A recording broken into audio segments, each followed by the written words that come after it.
It's Red Eye Radio. Talk about everything from politics to social issues and news of the day. Whether you're up late or you're just starting your day, welcome to the show. From the Uniden America Studios. For Gary McNamara and Eric Harley, Dan Mandis, this is Red Eye Radio. And the phone number remains 866-90-RED-EYE, 866-907-3339. You can always follow me on Twitter, X, if you would. That'd be appreciated. I'll follow you back, and you can find me at Dan Mandis Show. We have a lot of news to cover today. Of course, we did have that school shooting that happened in Georgia. That is where we will begin. But we've got a lot of news also regarding the upcoming debate. Kamala Harris has finally agreed to those rules. And Newt Gingrich has said that basically Kamala Harris and her campaign is falling apart. I will actually help prove Newt Gingrich's point. So a very busy morning ahead right here on Red Eye Radio. So we do have the school shooting in Georgia, about 25 miles away from Athens, Georgia. Very tragic story, of course, and all these types of shootings are. 4 dead, 2 kids and 2 adults were killed earlier today. The suspect is a 14-year-old. His name is Colt Gray. His name is Colt, that's C-O-L-T, Gray. He is a 14-year-old student here at the high school. Again, he has been taken into custody. He will be charged with murder, and he will be tried as an adult. Now, they say that, and there's a lot of really important points to make. Now, first of all, we do have the usual conversation about gun control. We'll dip into that as well. But here's one of the most important points regarding this entire story, this entire tragic story out of Georgia. They say that he was almost immediately confronted by law enforcement and school resource officers. They were armed, and they stopped him immediately. Within minutes, law enforcement was on scene, as well as 2 school resource officers assigned here to the school who immediately encountered the subject within just minutes of this report going out. Once they encountered the subject immediately surrendered to these officers, and he was taken into custody. Yep, he was taken into custody immediately. I want to reiterate this point, that the SRO was armed. Obviously, the shooter was armed, and our school resource officer engaged him, and the shooter quickly realized that if he did not give up, that it would end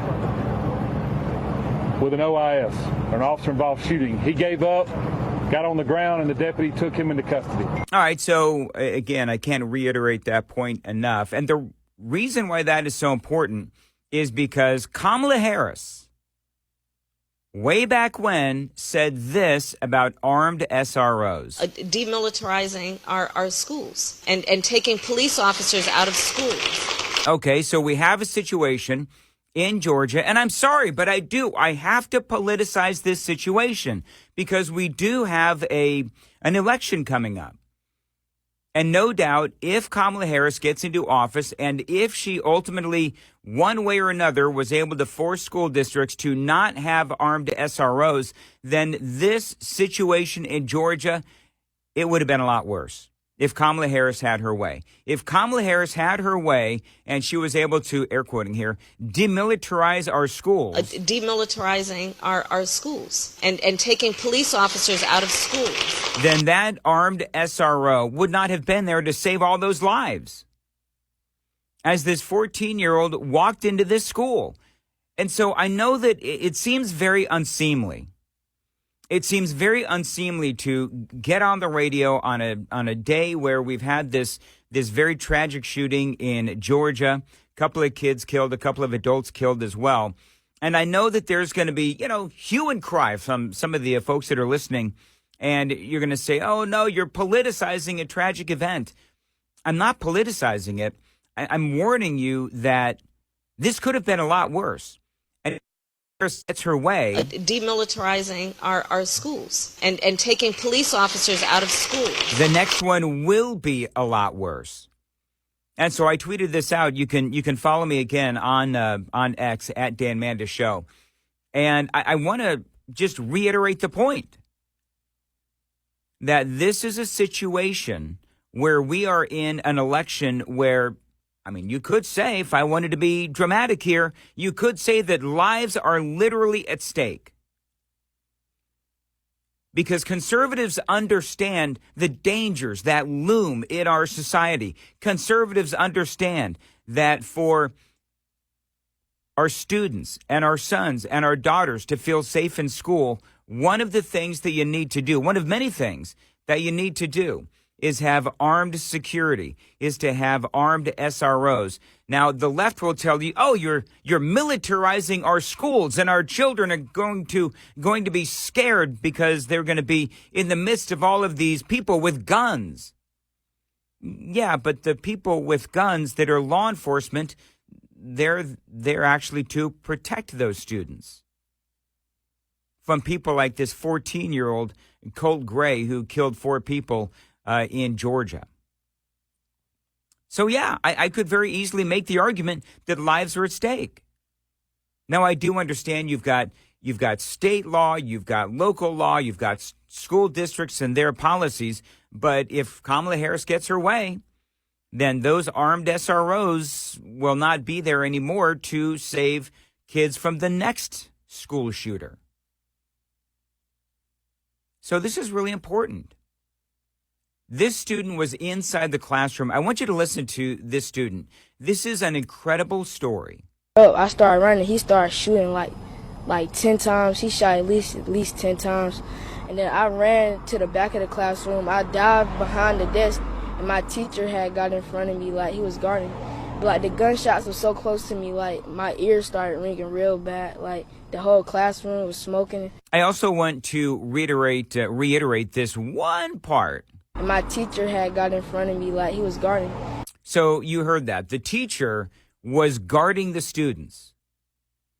And that teacher, and every time there's one of these school shootings, I feel like I say the same thing because it is always true.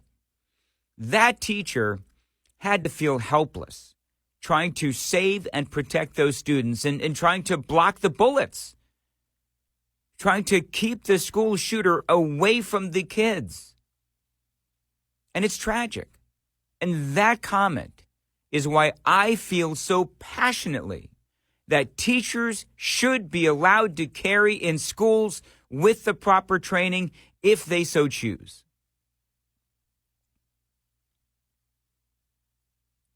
Because I know teachers that are really good at firearms. I know teachers that are really good shots and would love to be able to protect kids and protect the kids that they're teaching. Because they understand, and I understand, and you understand, that a good guy or good guys with guns can take out the bad guys. At least they have a fighting chance at protecting your kids and my kids. As opposed to some of these schools that are gun-free zones. I haven't even checked if this Georgia school was a gun-free zone. I have to assume that it was, aside from the armed security, of course. But a lot of these places, you know, where they are, I'm going to air quote here, gun-free zones, the bad guys know that's where they can go to shoot unencumbered. Thank God that this Georgia school did have the armed SROs.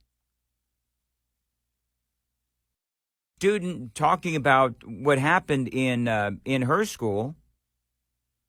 She tells a very compelling story as to why we need to have armed SROs in schools across the country. When he finally got out of the classroom, my teacher started barricading the door with desks and bookshelves and all that. And then I had got up. When I had got up, I had saw one of my classmates on the ground bleeding so bad. And then when I had moved myself to the other side of the room because the bookshelf I was hiding behind, it was right in front of the door. So I had moved to the other side, to like this side with my friend. And I was checking on my other friend because he got grazed in his leg. And then there was a white girl that was in front of me. She got shot in her leg and stuff. And then my other friend got shot in her stomach, and it was just so sad. So this little girl, I mean, she's 14 years old, and she is watching all of this as it happens, and she sees, her classmates injured or dying or dead right there in the classroom on the ground and so forth. And yet within all of that tragedy that she witnessed, all of that shock, all of that violence, all of that craziness, and all of that danger, one thing kept going through her mind. In the midst of all of it happening, I was just thanking God because, he had his hands around me. Yeah, she thanked God, and God had his hands around her, and I agree. I mean, a compelling story and a tragic story out of Georgia. Now, Kamala Harris was speaking in New Hampshire, and this is what she had to say as she was out on the campaign trail. This is what she said about the school shooting in Georgia. Every day in our country, in the United States of America, that parents have to send their children to school worried about whether or not their child will come home alive. It's senseless. It is. We've got to stop it. And we have to end this epidemic of gun violence in our country once and for all. So this will no doubt, of course, bring the calls for gun control, as I said before. It always does. Clearly, this 14-year-old kid, I don't believe that he bought this gun. Clearly, obviously not. We have to find out how he got it, where he got it. So far, I don't think we know much of anything. But as usual, the focus will be on the gun and not whatever, for example, drugs he may have been on, psychotropic drugs. We always hear about that. We don't know what kind of mental health issues that this 14-year-old may have had. We really don't know anything. We don't know how he got a hold of this gun. One of the things that the FBI has now announced is that they interviewed Colt Gray last year when he was 13 years old. They interviewed him and they interviewed the father because there were anonymous tips saying that they were worried about this kid. They'd interviewed him. They interviewed his father as well. The father swore up and down that Colt did not have access to his father's guns. But this is a press release from the FBI in Atlanta. And by the way, this is big news.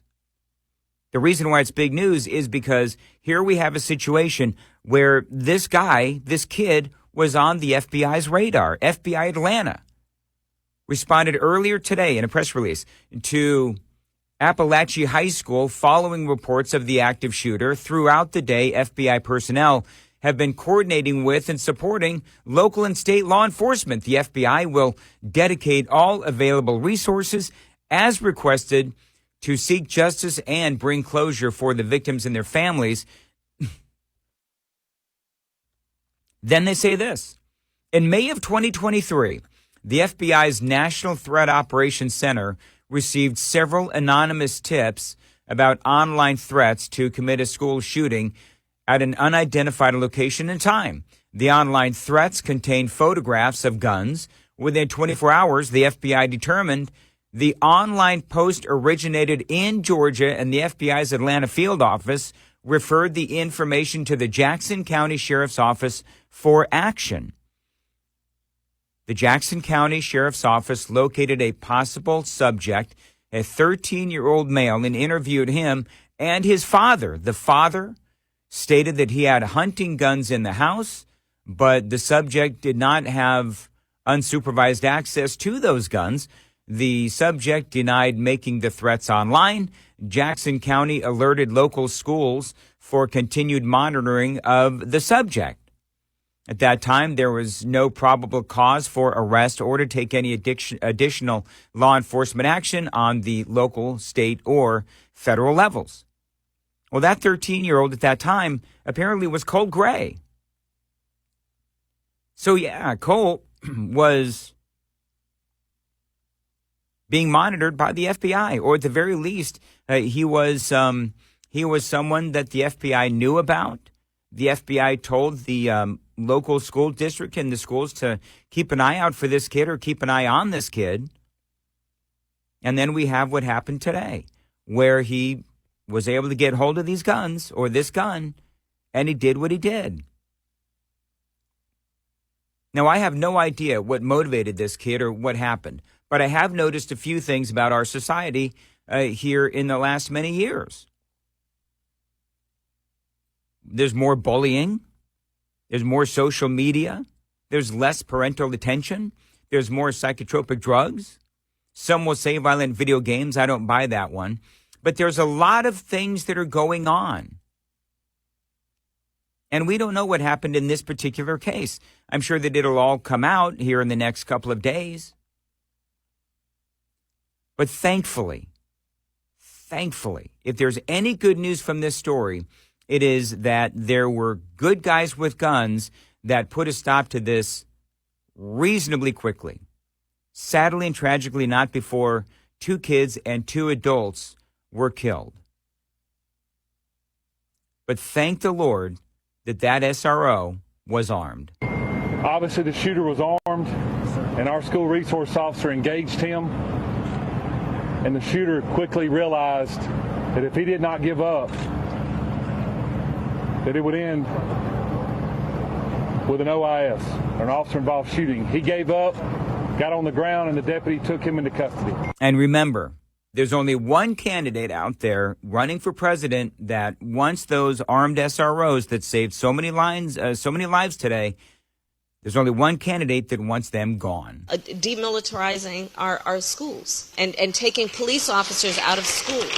866-90-RED-EYE is the phone number. Taking your calls, 866-907-3339. Dan Mandis here in for Gary and Eric. This is Red Eye Radio. This report is brought to you by Shell Rotella. With advanced synthetic technology, is designed to help keep your rig running with more mileage and less maintenance. Did you know that up to half of all major engine failures are due to poor cooling system maintenance? That's a lot of downtime and can cost drivers big. You expect a lot from your engine, which is why the cooling system must be a part of your maintenance routine. Here's a tip to keep your cooling system in shape and your engine running smooth. Most cooling system issues are due to lack of coolant caused by leaks. Perform a pressure test to make sure no leaks are present. While this may cause the system to fail, you want it to fail in the shop, not on the road. If your pressure test uncovers any leaks in the system, have them repaired by a professional technician immediately. Lines open for your calls. 866-90-RED-EYE on Red Eye Radio.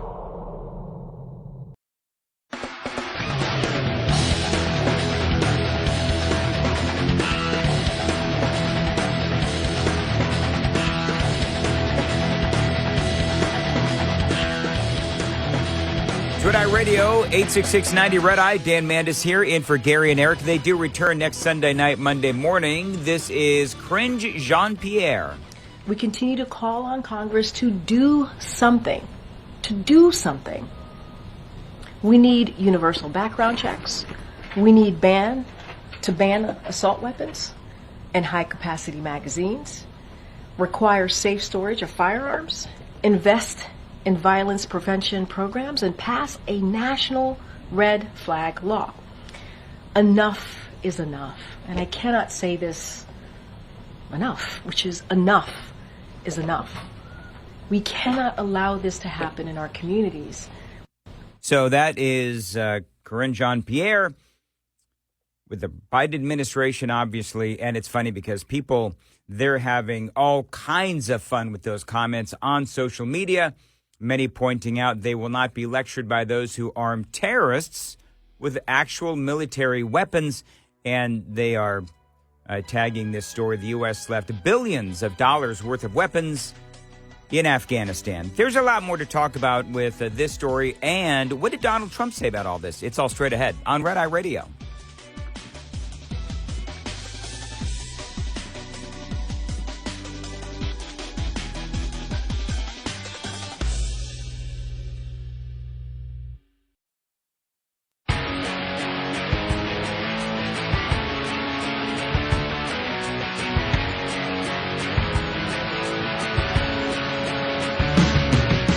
Red Eye Radio from the Uniden America Studios.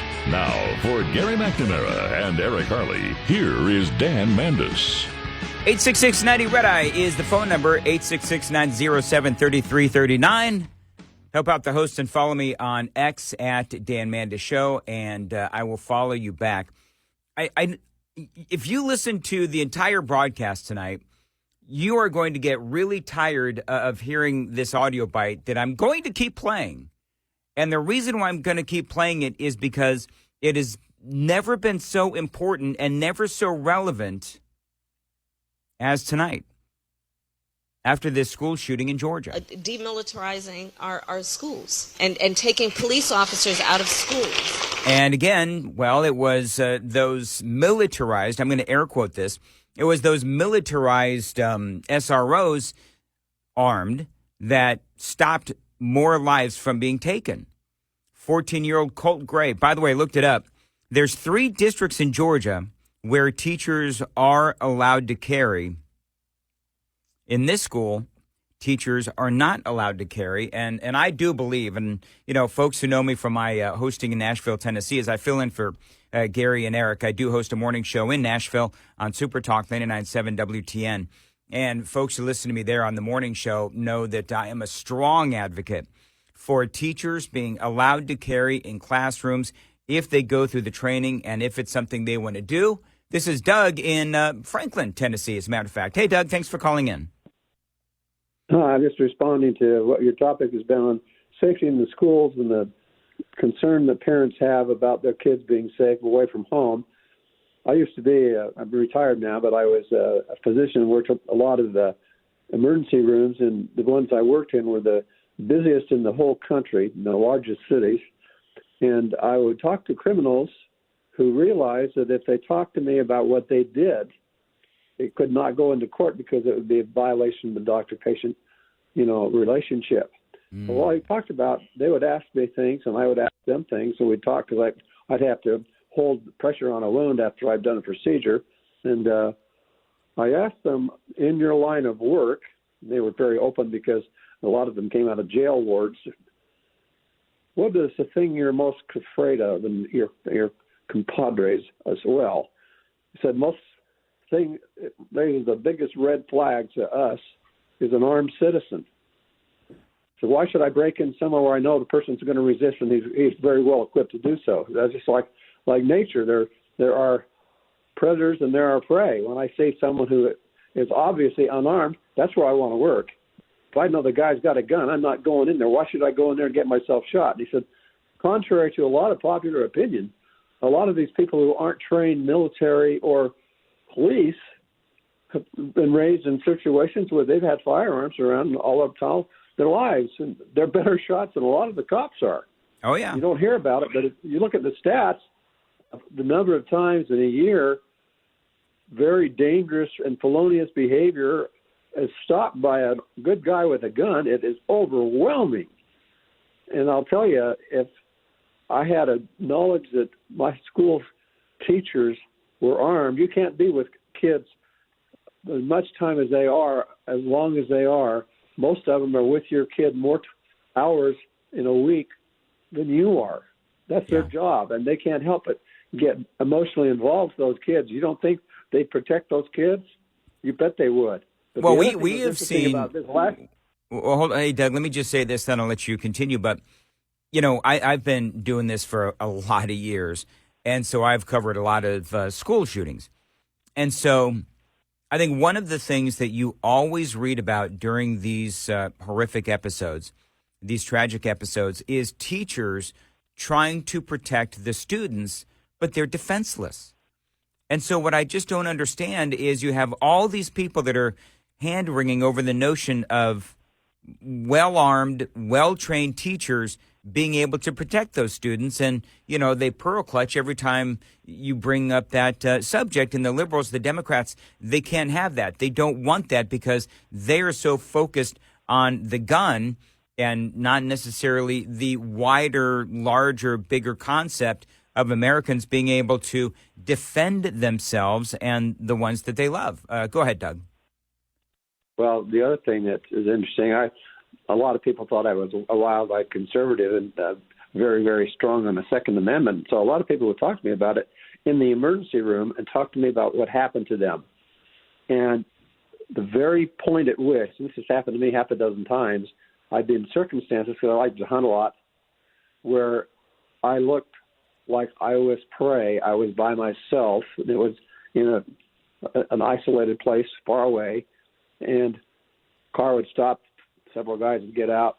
I usually wore a vest, and if things looked like they were getting me, I mentioned it's getting kind of warm here, and I undo my vest, and I had a .44 Magnum in a shoulder holster, and the second they saw I was armed, I didn't have to do anything aggressive. Just I was now not defenseless. They took off. And the people I talked to, same thing, whether they're police or private citizens. When they saw that they were going to be confronted by someone who was going to stand and had the ability to defend, they were out of there. They don't want that. And that's what this shooter said. Second he was confronted with someone who had a gun, he put his weapon down. Mm-hmm. That's right. And it's always interesting, and Doug, I appreciate the call.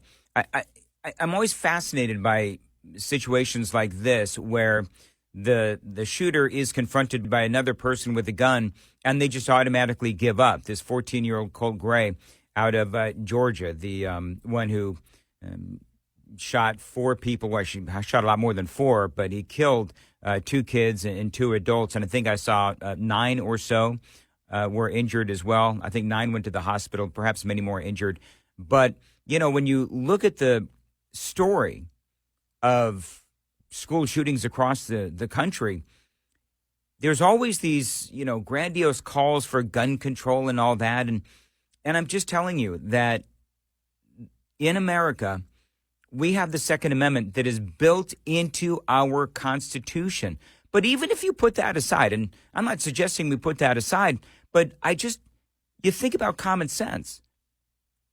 And you think about people being able to defend themselves. And, you know, earlier I played for you audio of Corinne Jean-Pierre, and she was talking about how high-capacity weapons and these kinds of things need to be banned. And where I get really frustrated is that I don't think that the Venezuelans who are coming into our country armed to the hilt, I don't believe that they are going to be giving up their high-capacity weapons. So why should you? And I would say that to Corinne Jean-Pierre and anyone else. Pierce Morgan, years ago, why do you need an AR-15? Why do you need this? Why do you need that? Why do you need to shoot this many rounds? And I would be yelling at the TV. And I would say because other people will be able to do that, the ones that don't follow the law. And so if the bad guys have that kind of capacity, then the good guys need that kind of capacity as well. And don't get me started on the government. So this whole thing about we need to, you know, ban high capacity weapons and all of these other things, they're missing the point. The point is that we need to be able to defend ourselves against the bad guys because our governments, by and large, won't.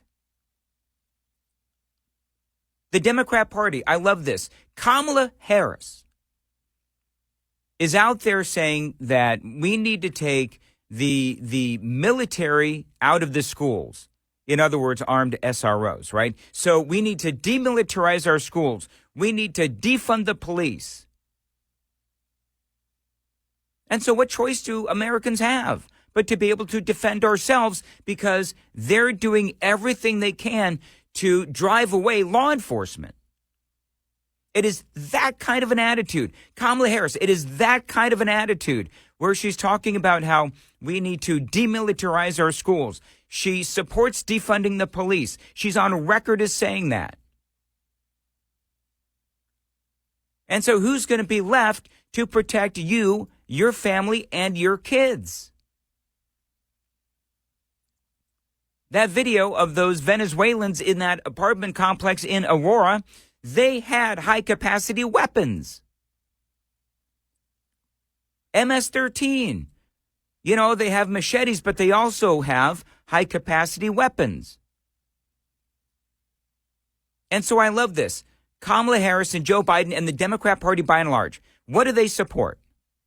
They support open borders where you have illegal aliens like Venezuelan gang members and MS-13 gang members coming into our country with their weapons while they're trying to take away yours. And they're trying to defund the police. And they're trying to take away the armed security in schools. It is absolutely asinine. It's like they live in an alternate reality. They live in an alternate universe. And I realize that's not what we're talking about right now. We're talking about a 14-year-old who walks into a school and kills 4 people, 2 kids and a couple of adults. But the same concept applies. There's this irrational attitude that the left has when it comes to you and I and Americans being able to defend ourselves. Meantime, they let all of these bad people into our country. And they try to defund the police. And that's why, one of the many reasons why whatever city you're listening in right now with the Red Eye Radio, whatever city you live in, probably there's a shortage of law enforcement. For many reasons. One of them, y'all don't get paid enough. Number 2, you are increasingly being disrespected not only by people in the community, but also by the politicians, including one that's running for president. It's unbelievable. Dorothy is in Bridgeport, Connecticut on Red Eye Radio. Hey, Dorothy. Thank you for taking my call, Dan. I'm not that far from Newtown, and I could tell you a story about that, but I'm going to cut right to the chase why I'm calling you, because my family could have been involved in a tragedy last year. My son, I wasn't going to say it was my son, I was just going to say a family member, but it's my son, middle school teacher, computer science. Most of the kids, I think, really respect him and know he's really trying to help them. Well, these courses that he is teaching are definitely helping them, and so 95% of them realize it. So anyway, last year, a boy came in to his classes, and he said to him, looked him right in the eye and said, "I'm going to kill you and all the teachers in this school." And to the best of my knowledge, my son does not have a gun. I do not have a gun. I also studied to be a teacher, almost all my sister-in-laws. And when we were teaching, it wasn't like now. Anyway, there was a resource officer, and he helped my son. I am shaken by what happened today. And I will tell you, I was teaching 3rd grade. I would have protected my students in a heartbeat, and I know my son would do the same thing, and I know all my sister-in-laws would do the same thing. And here in Connecticut, my daughter-in-law, she was literally miles away from the school where the killing was, and she was teaching kindergarten. And weeks later, I happened to call her, and she said, "Dorothy, I'm at a shooting range." And I said, "Okay, Michelle, we'll talk later." So she did arm herself after that. I did not. I thought about it. I did think about it. Well, one of the things I did buy a laser. I bought I don't know what good that would do. It certainly wouldn't protect the children in the classroom. So you're right. Yeah. You're right. Well, one of the things, Dorothy, you're absolutely right. And one of the things, Dorothy, and I appreciate the call. Again, I've been doing this a long time. And every time this happens, I get a call from a teacher because it's always the same discussions, right? It's all about the Second Amendment. It's all about mental health. It's all about bullying. It's all about social media. It's all about the Democrats trying to take away our guns. There's more layers now because of what is coming across our southern border. And this is something that we always need to keep in mind is the dangers that Joe Biden and Kamala Harris are letting into our country. 866-90-RED-EYE. We'll return next. Get in touch with Red Eye Radio, toll free at 866-90-RED-EYE.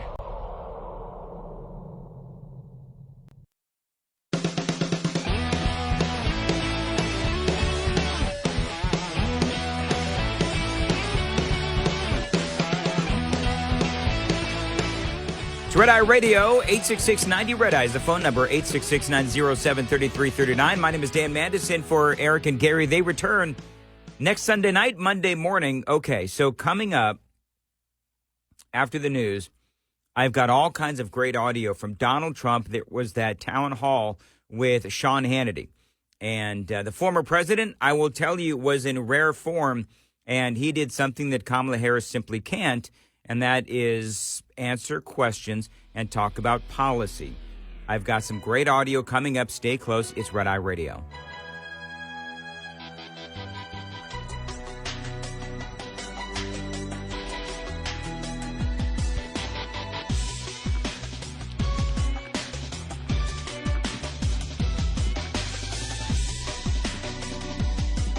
Top of the Hour News is brought to you by House Products.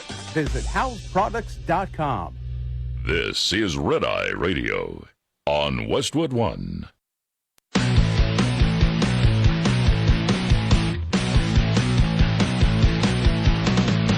Now, it's Red Eye Radio. Talk about everything from politics to social issues and news of the day. Whether you're up late or you're just starting your day, welcome to the show. From the Uniden America Studios. For Gary McNamara and Eric Harley, Dan Mandis. This is Red Eye Radio. 866-90-RED-EYE is the phone number. Dan Mandis here indeed, in for Gary and Eric. They return Sunday night, Monday morning. 866-90-RED-EYE. Do me a favor, throw the host a bone if you would, and follow me on X at Dan Mandis Show. I'm also on Facebook. I host a morning show on Super Talk 99.7 in Nashville, Tennessee, and you can get more information at 997WTN.com. So, number of stories that we are talking about this morning. Of course, everyone has now heard what happened in Georgia. 14-year-old Colt Gray killed 4 people, 2 kids, 2 adults in a school shooting. This is about 25 miles outside of Athens, Georgia. And I'm not going to spend the entire program talking about this. I will say, and one of the big points that I made in the previous hour was that Kamala Harris is the one that wants to not only defund the police, but she also wants to demilitarize our schools. Demilitarizing our schools and taking police officers out of schools. Well, here's the problem with that statement that she made is that it was an armed SRO that stopped more carnage. I mean, yeah, 4 people were killed. It could have been a lot worse. But the armed SRO came in and encountered the gunman, 14-year-old Colt Gray, and he put down his gun. And so this would have been a lot worse if it wasn't for the armed security.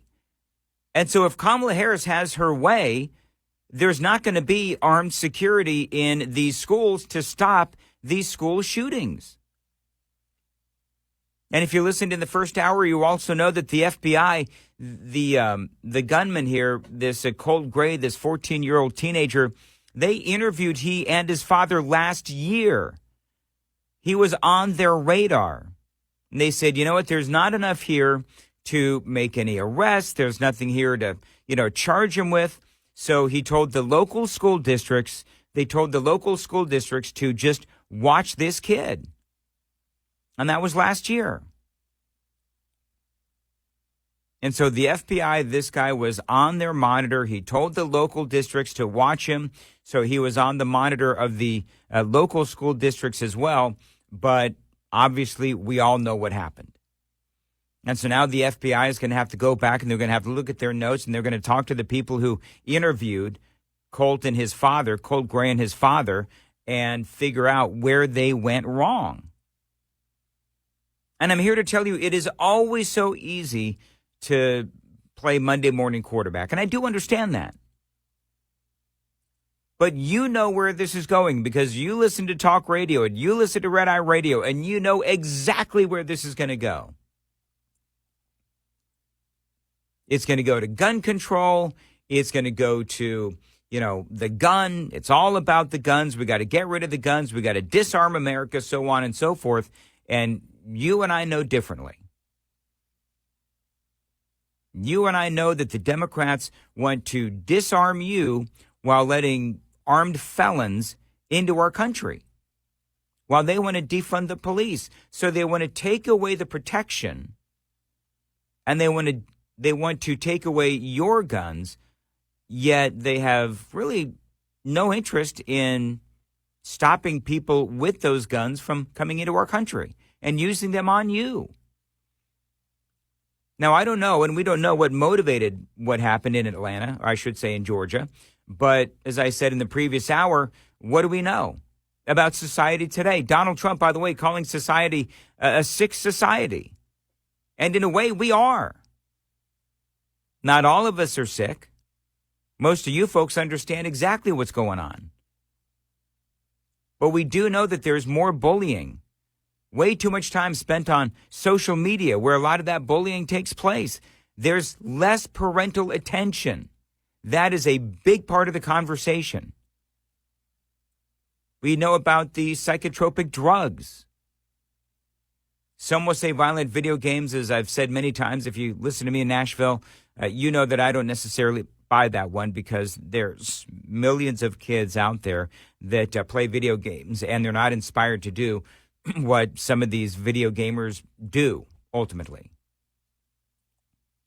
So I'm not going to go down the whole video game route because I don't think that's a deal.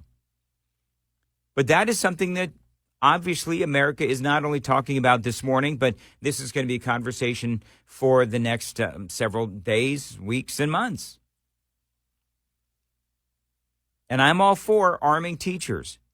I am all for doing everything we can to secure our schools, fortify our schools. You want to call that militarizing our schools? Whatever. You got some of these, really leftist school boards in some of these really Democrat-run cities, and they say the same insanity as Kamala Harris does. Oh, we don't want to militarize our schools. Okay. So when a bad guy comes in with a gun, what are you going to do? I know exactly what you're going to do. You're going to start calling for more gun control, and that is not going to solve the problem. We've got a people problem in this country, not a gun problem.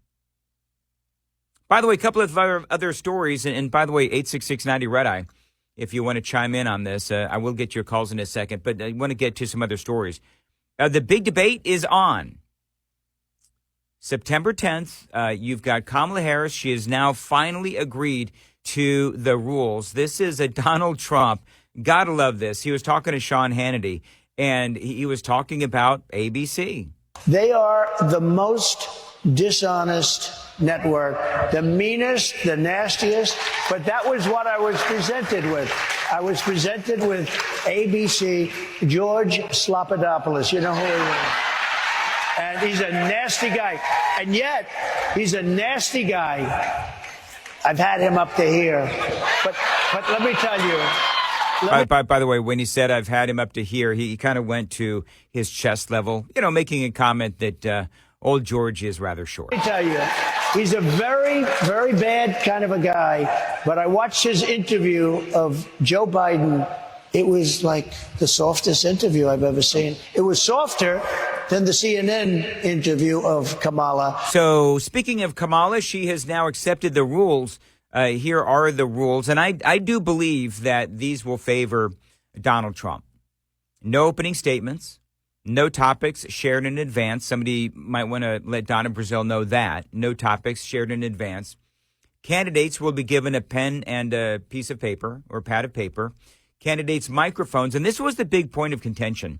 Candidates' microphones will be live only for the candidates whose turn it is to speak and muted when the time belongs to other candidates. I think that's a good thing because Kamala Harris knows that she's not going to be able to bait Donald Trump into an argument where she can then use that whole "I'm speaking" that she did to Mike Pence. Remember how infuriating that was? And so now, with the microphones turned off, she's not going to be able to bait Donald Trump, and she is simply going to have to spend, 1 minute, 2 minutes, whatever, speaking strictly about policy. And she's not going to be able to hide behind an argument and picking an argument with Donald Trump. This is good. We know that Donald Trump can handle policy. We also know that Kamala Harris cannot. She knows that as well, which is why she did not want the microphones muted. Candidates will not be allowed to ask questions of each other. Candidate staff cannot interact with candidates during commercial breaks. No audience in the room. The debate is going to be 90 minutes. David Muir and Lindsey Davis will be the moderators. We knew that. Trump, they say, won the virtual coin toss and chose to speak last. There's going to be a 2-minute closing statement. No props or pre-written notes either. And candidates will stand behind podiums as opposed to sitting. So that is where we are as far as the rules go. Kamala Harris was trying to fight ABC on some of these. Clearly she lost, and so she had no choice but to accept those rules. Meantime, some hyperventilating going on over at CNN. New CNN polling out today with an important look at the state of the race in the battlegrounds that have proven to be most important. Where things stand in 6 battlegrounds. There is a whole lot of data. Yeah, there's a lot of data, actually. So we're 2 months from going to the polls on November 5th. Early voting starts across the country here in the next several weeks. The candidates, they've only got one debate so far, and I think that's probably all we're going to get. Many people are saying that the debate means everything because this race is really, really close. The top lines. Harris has the advantage in Michigan and Wisconsin. Trump has the advantage in Arizona. And then there's the proof of just how close the race is 60-plus days out.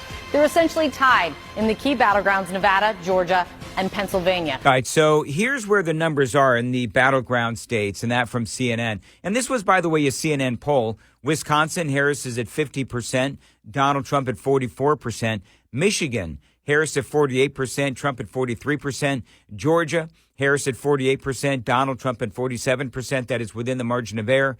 Nevada, Harris has 48%, Trump 47%, also within the margin of error. In Pennsylvania, Donald Trump and Kamala Harris, they are tied at 47. And in Arizona, Donald Trump leads 49 to 44%. So they're really close. And I'm telling you that this election could turn on a dime when the debate happens. Because if Kamala word salads, if Donald Trump tries to barrel over her, bully her, however you want to call it, if Donald Trump allows himself to be baited, as opposed to forcing Kamala Harris to simply defend her policies and defend her hypocrisy and defend her flip-flopping on issues,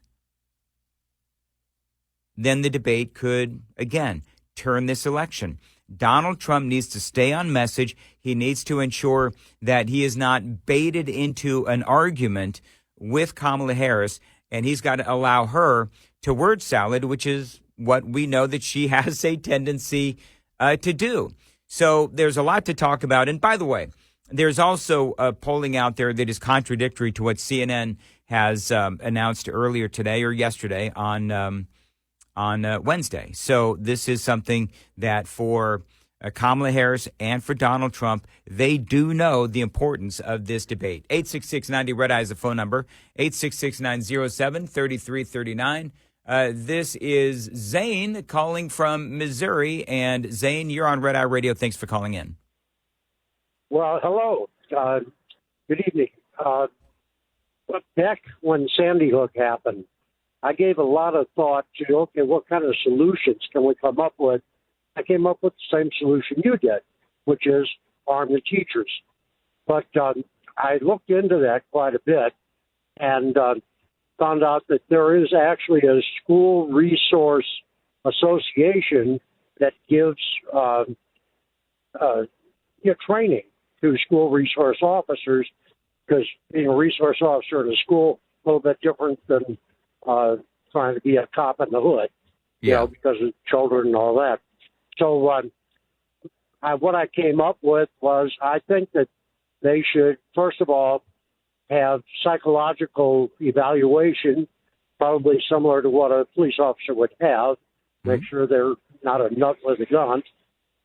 Secondly, take the very same training that these school resource officers take through that association, all right? And, of course, train with guns so that they can shoot accurately and all that. And if they will go through all of that, I think they should be paid a stipend of like $5,000 extra. Right. Well, and I will say this, and Zane, I appreciate the call. You're absolutely right.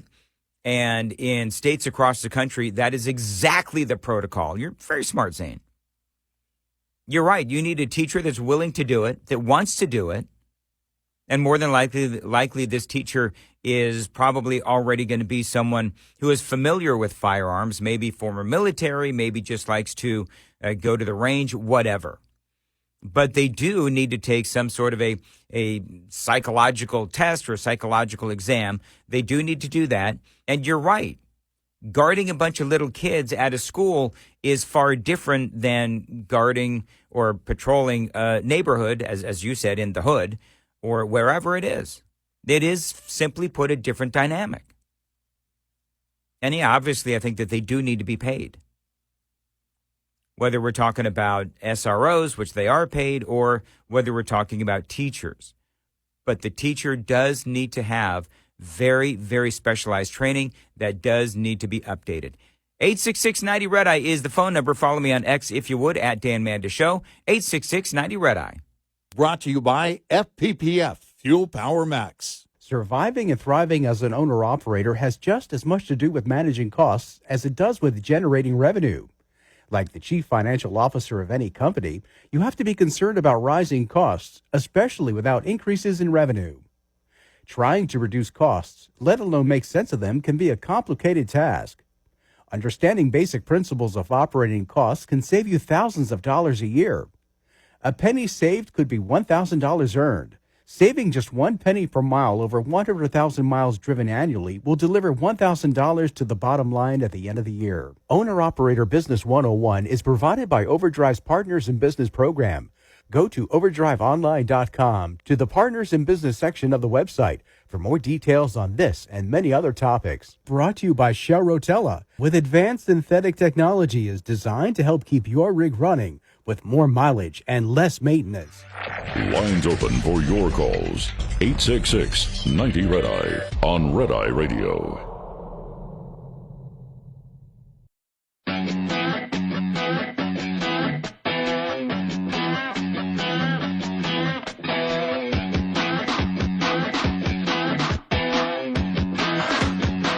Red Eye Radio, 866-90-RED-EYE. That is where we find Doug in Pennsylvania on Red Eye Radio. Hello, Doug. Hey, Dan. Hey, really enjoying your show. I just wanted to reiterate, if you will, back up what different things you're saying. I'm in law enforcement. I do SRO work. And, Kamala is saying that we're going to demilitarize the schools. She couldn't be more wrong. It just kills me how these politicians can make up these lies, put the spins on it, and frankly, us Americans are too stupid to even think about what they're saying or even, investigate it in any way, shape, or form. The other thing, too, about law enforcement that you didn't touch on, and I'm not criticizing, but we do this, we sign up for this because it's in our gut, it's in our heart and soul. We want to protect, we want to serve, we want to keep people safe. And, there's no joke, there's no pun behind the simple fact we are the ones running towards the bullets. We're not running away. We're not ducking and hiding. And it just irritates me how, these darn politicians just keep saying how bad, we got to defund, we got to get rid of the police. Well, who the heck's going to come protect you if you keep getting rid of us? Well, that's the problem. Exactly, but the Dems are they just continue the same, if you will, thing, and that simply is they want to defund the American people because they're going to control us if they dearm us. They're going to control us, And how are the people so stupid not to see this? You know, Doug, I will tell you, there are times, and I really appreciate what you do, and I really appreciate what you have to say. And when you ask the question, how are people so dumb that they don't see this? I ask myself that every single day. Because, Doug, you and I see it. And you folks listen to Red Eye Radio, and you listen to talk radio, and you see it clear as day. But so many Americans don't. And I got to tell you, it's like banging my head against a wall, because I do firmly believe that the uninformed voter will really doom us all. 866-90 Red Eye, 866-907-3339.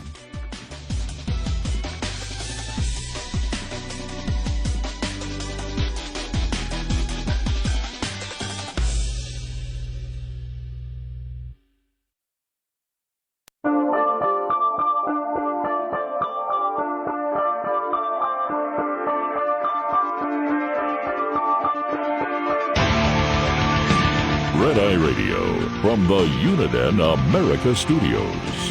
Now, for Gary McNamara and Eric Harley, here is Dan Mandis. 866-90 Red Eye is the phone number, 866-907-3339. Gary and Eric will return next Sunday night, Monday morning. And you can follow me on X at Dan Mandis Show. You can also find me on Facebook as well. In the previous segment, we're talking about the battleground states. And I know that Gary and Eric talk about this all the time. Oftentimes we'll hear about, well, you know, this is where, generally speaking, the population is with Kamala Harris versus Donald Trump. It's the battleground states. And in Wisconsin, Harris is leading Trump 50-44. In Michigan, Harris 48 to Trump's 43%. Georgia, Harris 48%, Donald Trump 47%. Nevada, Harris has 48 and Donald Trump 47. Pennsylvania, and everybody that I've spoken to says that this election will go through Pennsylvania. They're tied at 47. And in Arizona, Donald Trump leads 49 to 44% with Kamala Harris. And again, I'm not a big follower of polls anymore, but I'm just telling you that that's where they are right now in the battleground states. That's a little snapshot for you. The other reason I don't necessarily follow a lot of polling is because it's often contradictory. Sean Hannity had Newt Gingrich on last night, and he was talking a little bit. And the reason I thought it was interesting was because he was talking about Kamala Harris and how her campaign just sort of is starting to peter out. She's beginning to crumble, and that Waltz is a significant part of that crumbling. And my guess is that Trump is beginning to find his stride and will be in pretty good shape in the next 2 or 3 weeks. Do you know that I feel the same way? I mean, I've been saying for a long time that once the election happens, then, you know, or I should say once the DNC does their thing, once Kamala Harris does a debate, then you have the interview, of course, that just happened a couple of weeks ago. I think that the American people are beginning to realize that this is a really bizarre combination of Kamala Harris and Tim Walz. Because the interview, except for that joke with Dana Bash, I believe that actually did more harm than good with Kamala Harris. The cringy accents certainly are not helping. The lack of political clarity, I believe, is killing Kamala Harris. Because you don't know, and as Newt Gingrich said, people don't know a lot about Kamala Harris, but what they do know, they're confused. Because just a few years ago, she felt one way, and now she feels completely different. And so the lack of that policy clarity is damaging Kamala Harris. And now she's not even, have you seen this? Now she's not even talking to the media at all. So the last couple of days, you've seen Kamala, she gets off of the airplane or she gets out of the SUV and she's going to the airplane, whatever. But she is walking in front of the press that's covering her, and they're screaming out questions. And I've noticed a couple of things. Number one, she's got like Bluetooth headphones on or earphones on. And I don't know if she's pretending to talk on the phone, but she's clearly has no interest as she's fast walking to the van or to the airplane. She has no interest in talking to the media. And so she's pretending to talk to somebody, or she'll be speaking to somebody in person by her side and really engaged in a conversation as they walk to the SUV or walk to the airplane. They're engaged in conversation, and she's smiling and she's throwing her hands around, and she can't possibly pay attention to the media asking her serious questions because she's engaged in some sort of a conversation. I mean, that's the strategy. Now, personally, I do find it kind of funny, but if I were somebody who was trying to decide which candidate I was going to vote for, Donald Trump or Kamala Harris, I would be pissed. Because she simply won't answer any questions. And don't even get me started on Tim Walz. He may be the most dishonest vice presidential candidate in history, and I think he'll end up being the worst since Tom Eagleton had to resign from the ticket way back in 1972. He's just a disaster, and day by day we learn more about how weird he is and how often he lies and how strongly the people around him resented the fact that he lied. I mean, that's part of the conversation here, because Tim Walz has been an absolute disaster. I mean, just off the top of my head, and I already know that there's more than this. We know about the stolen valor. We know about his lies about bringing weapons into a war zone. We know that he and his wife intimated or claimed that they had kids through IVF, and of course they don't. He misled voters about that 1995 arrest for drunk driving, where he said that it was just a misunderstanding because of hearing loss related to his time in the military. But that was a lie. He actually blew a blood alcohol level of 0.128. He was hammered. And so I don't know who is more of a pathological liar, Karine Jean-Pierre or Tim Walz. And by the way, have you seen this? I didn't even cover this yesterday, and I should have. The entire Walz family in Nebraska, including Tim's brother, and that entire wing, they're now supporting very openly Donald Trump. His brother endorsed me. I saw that. And his whole family. I saw the picture. And honestly, it was a very nice looking family. But his brother endorsed me, and the whole family endorsed me. I said, who are all the people? There's something weird with that guy. He's a weird guy. JD is not weird. He's a solid rock. I happen to be a very solid rock.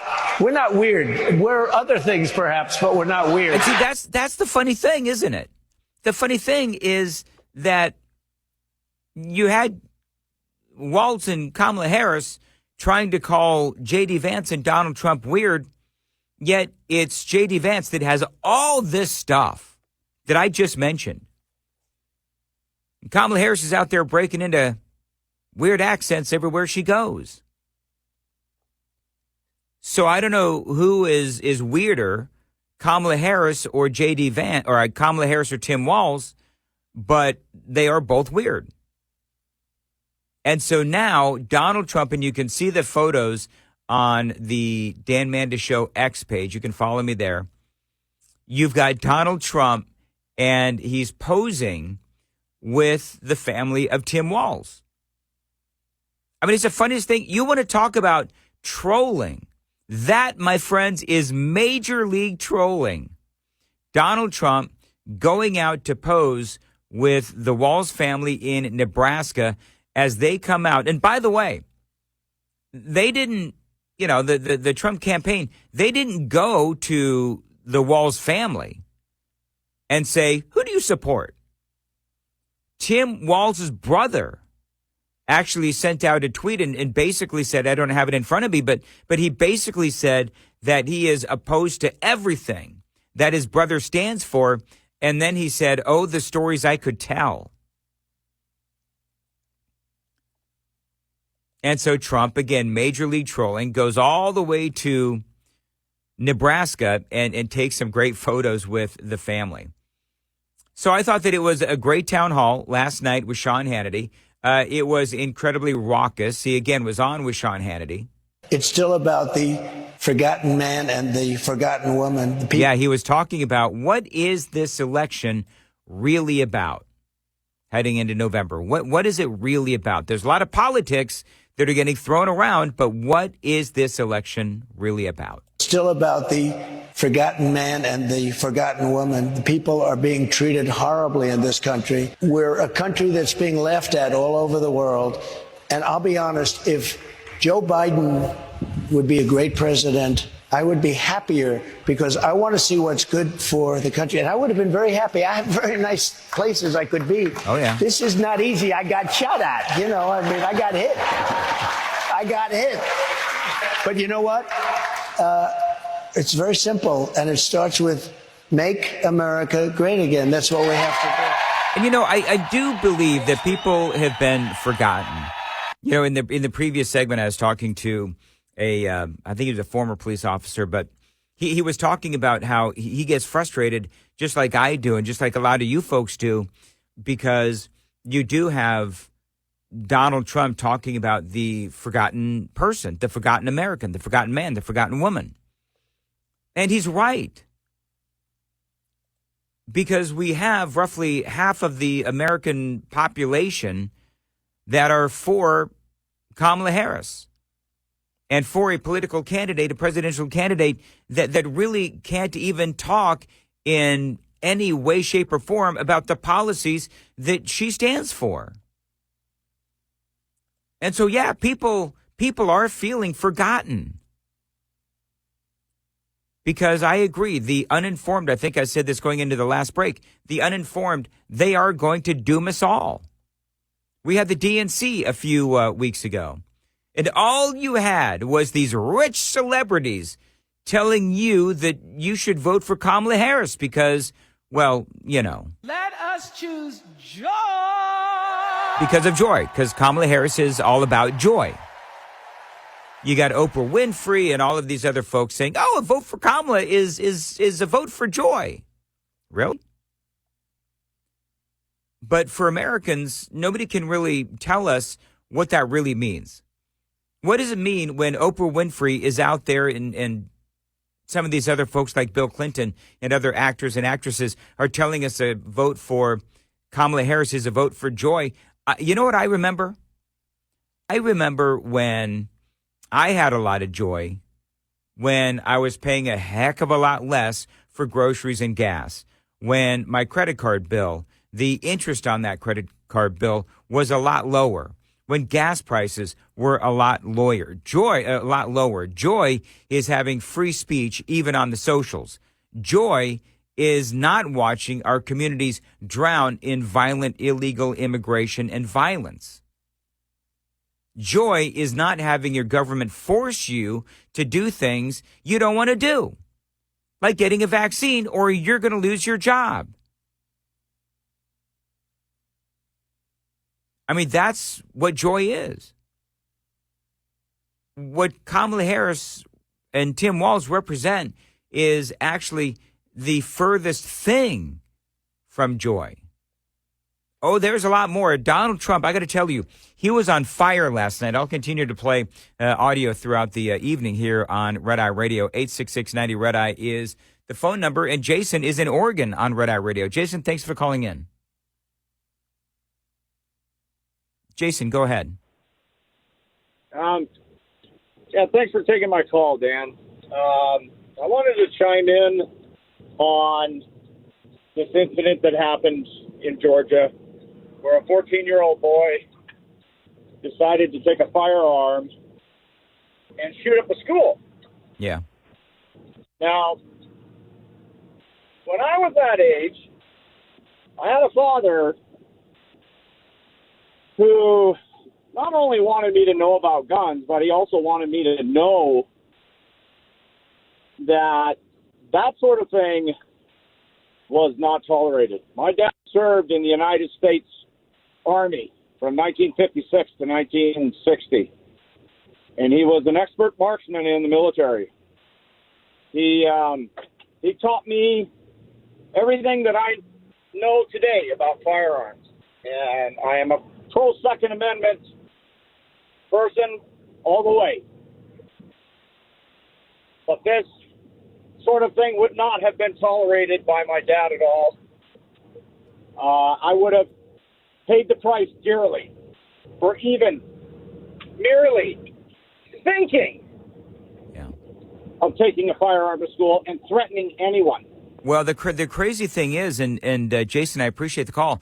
The crazy thing is, as I have been reporting to you this morning, the FBI actually visited the house of 14-year-old Colt Gray, had a long conversation with his father.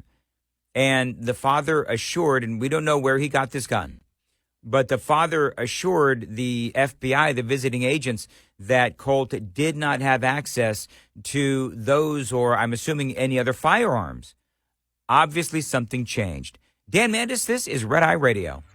Get in touch with Red Eye Radio, toll free at 866-90-RED-EYE.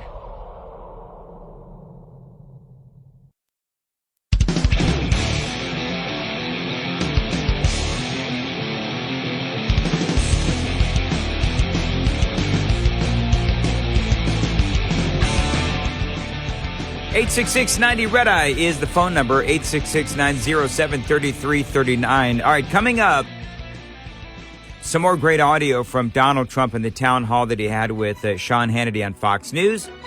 That for you, and a whole lot more straight ahead on Red Eye Radio.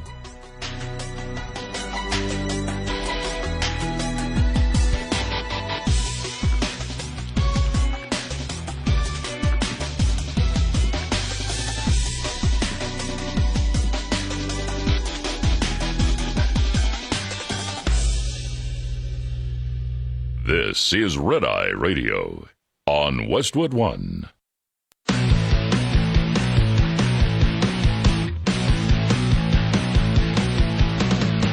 Now, it's Red Eye Radio. Talk about everything from politics to social issues and news of the day.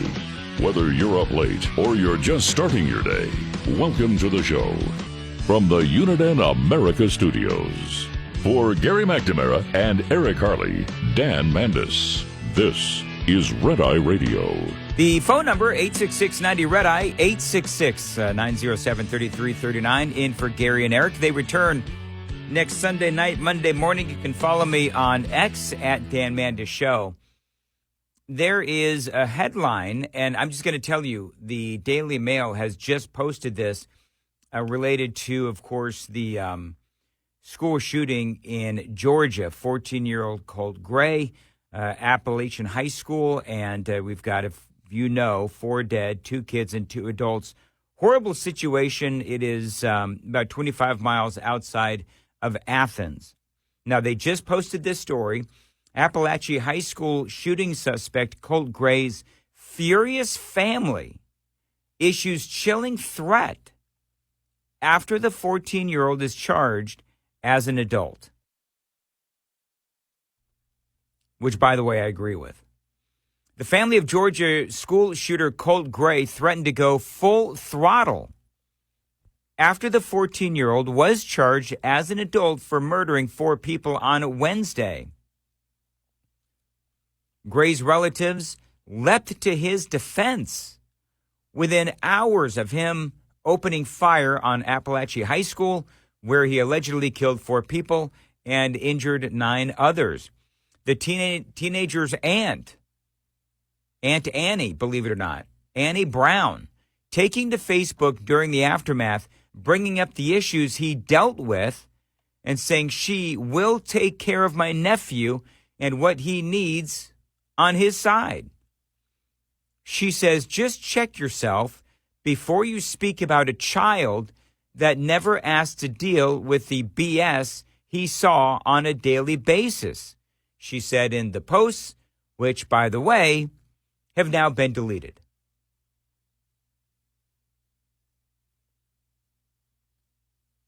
So she She also said, by the way, you all ready to see some polymus blood in full throttle? She says, nah, I wouldn't either. The social media post sparked fury as tributes poured in for the 4 victims in the tragedy. Teachers Christina Irami and Richard Aspinwall and students Mason Schermerhorn and Christian Angelo, both 14, were killed. So that's the name of the 4 victims. And I got to tell you that this aunt really needs to check herself. And I understand that they've got their own stuff to deal with because, you know, for this aunt, her nephew has allegedly gone in and killed 4 people, and she is intimating that there was some stuff going on within the family. But I would say to the aunt, and no, Aunt Ann, I will not check myself. I will say that all families have crap that they have to deal with. All families have BS that they have to deal with. Now, if Colt Gray, this 14-year-old, if he really did do this, and by all accounts it sounds like he did, well, now what he has done is you've got all these other families. They all have, what, total of about 14, 15 other families at least? Now they have a bunch of crap that they have to deal with. You've got a female teacher and a male teacher. They've got loved ones that will never see them again. They've got loved ones that they said goodbye this morning, having no idea it was going to be the last time that they saw their loved ones. And so this Aunt Annie, the aunt of this 14-year-old who allegedly killed 4 people and injured 9 others, saying on social media, just check yourself before you speak about a child that never asked to deal with the BS he saw on a daily basis, she said in these posts. Well, I'm sorry, Aunt Annie, but your nephew has caused a lot of carnage. The lack of self-awareness is just incredible, isn't it? And Colt is, again, he's going to be charged as an adult, as, in my opinion, he should be. Yeah, her name is Annie Polymus Brown. And she did say on social media, y'all ready to see some Polymus blood in full throttle? Nah, I wouldn't either. You know, I'd be willing to bet that people in the community where this school is not really going to be thrilled with that kind of a social media post. And so, you know, we'll have to see what happens there. The aunt clearly realized that she made a mistake. And again, they are dealing with their own issues in the family, not only before, but after the shooting. Because now their nephew did all this carnage, caused all of this carnage, caused the death of 4 people. And now they've got to deal with all of that. But so does the entire community. And it's really sad. It is, this whole thing. And every time this happens, you feel terrible for the entire community, specifically, though, clearly, obviously, the victims in this case. 2 kids and 2 adults, a couple of teachers and a couple of kids that didn't deserve to die. Now, they say, and this is important, and I'm going to be banging on this all night, they say that Colt was almost immediately confronted by law enforcement and school resource officers, and these the school resource officers, they were armed, and this is important. Within minutes, law enforcement was on scene, as well as 2 school resource officers assigned here to the school who immediately encountered the subject within just minutes of this report going out. Once they encountered the subject immediately surrendered to these officers, and he was taken into custody. Yeah, and the reason why that's a part of the story that is very critical to this election is because they do say that the SRO was armed. Obviously, the shooter was armed, and our school resource officer engaged him, and the shooter quickly realized that if he did not give up, that it would end with an OIS, or an officer-involved shooting. He gave up, got on the ground, and the deputy took him into custody. All right, so for folks that are just joining in this hour, the audio bite that I hope that you hear a lot today is Kamala Harris saying a while back that we needed to demilitarize our schools. Demilitarizing our schools and taking police officers out of schools. All right, so it was a police officer or an SRO that stopped the carnage, stopped it immediately. So Kamala Harris, I mean, bottom line is she wants to demilitarize or take out the law enforcement in the schools. If it wasn't for that law enforcement, then you would have had this 14-year-old that was able to just cause as much carnage as he possibly could. There was also a moment today where Kamala Harris went off script as she was talking about what happened in Georgia. I'm going off script right now, but listen, I mean, you know, at the last year, I started a college tour, and I traveled our country meeting with our young leaders, right? And so it was college-age young leaders. So I did trade schools, colleges, universities, community colleges. By the way, I love Gen Z. I just love Gen Z.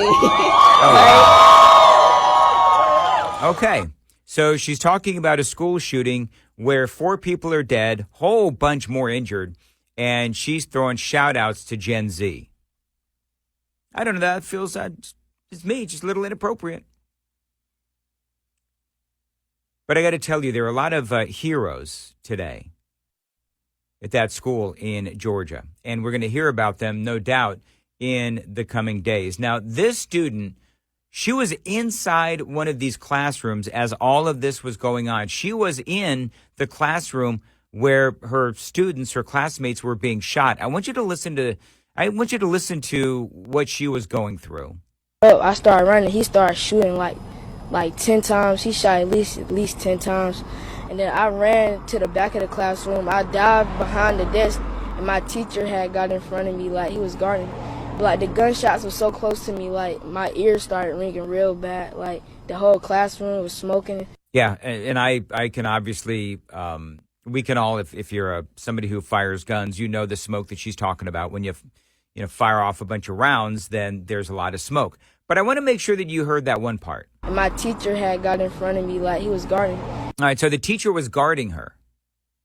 That teacher had to feel helpless trying to save those students without any guns, without any ability to protect himself.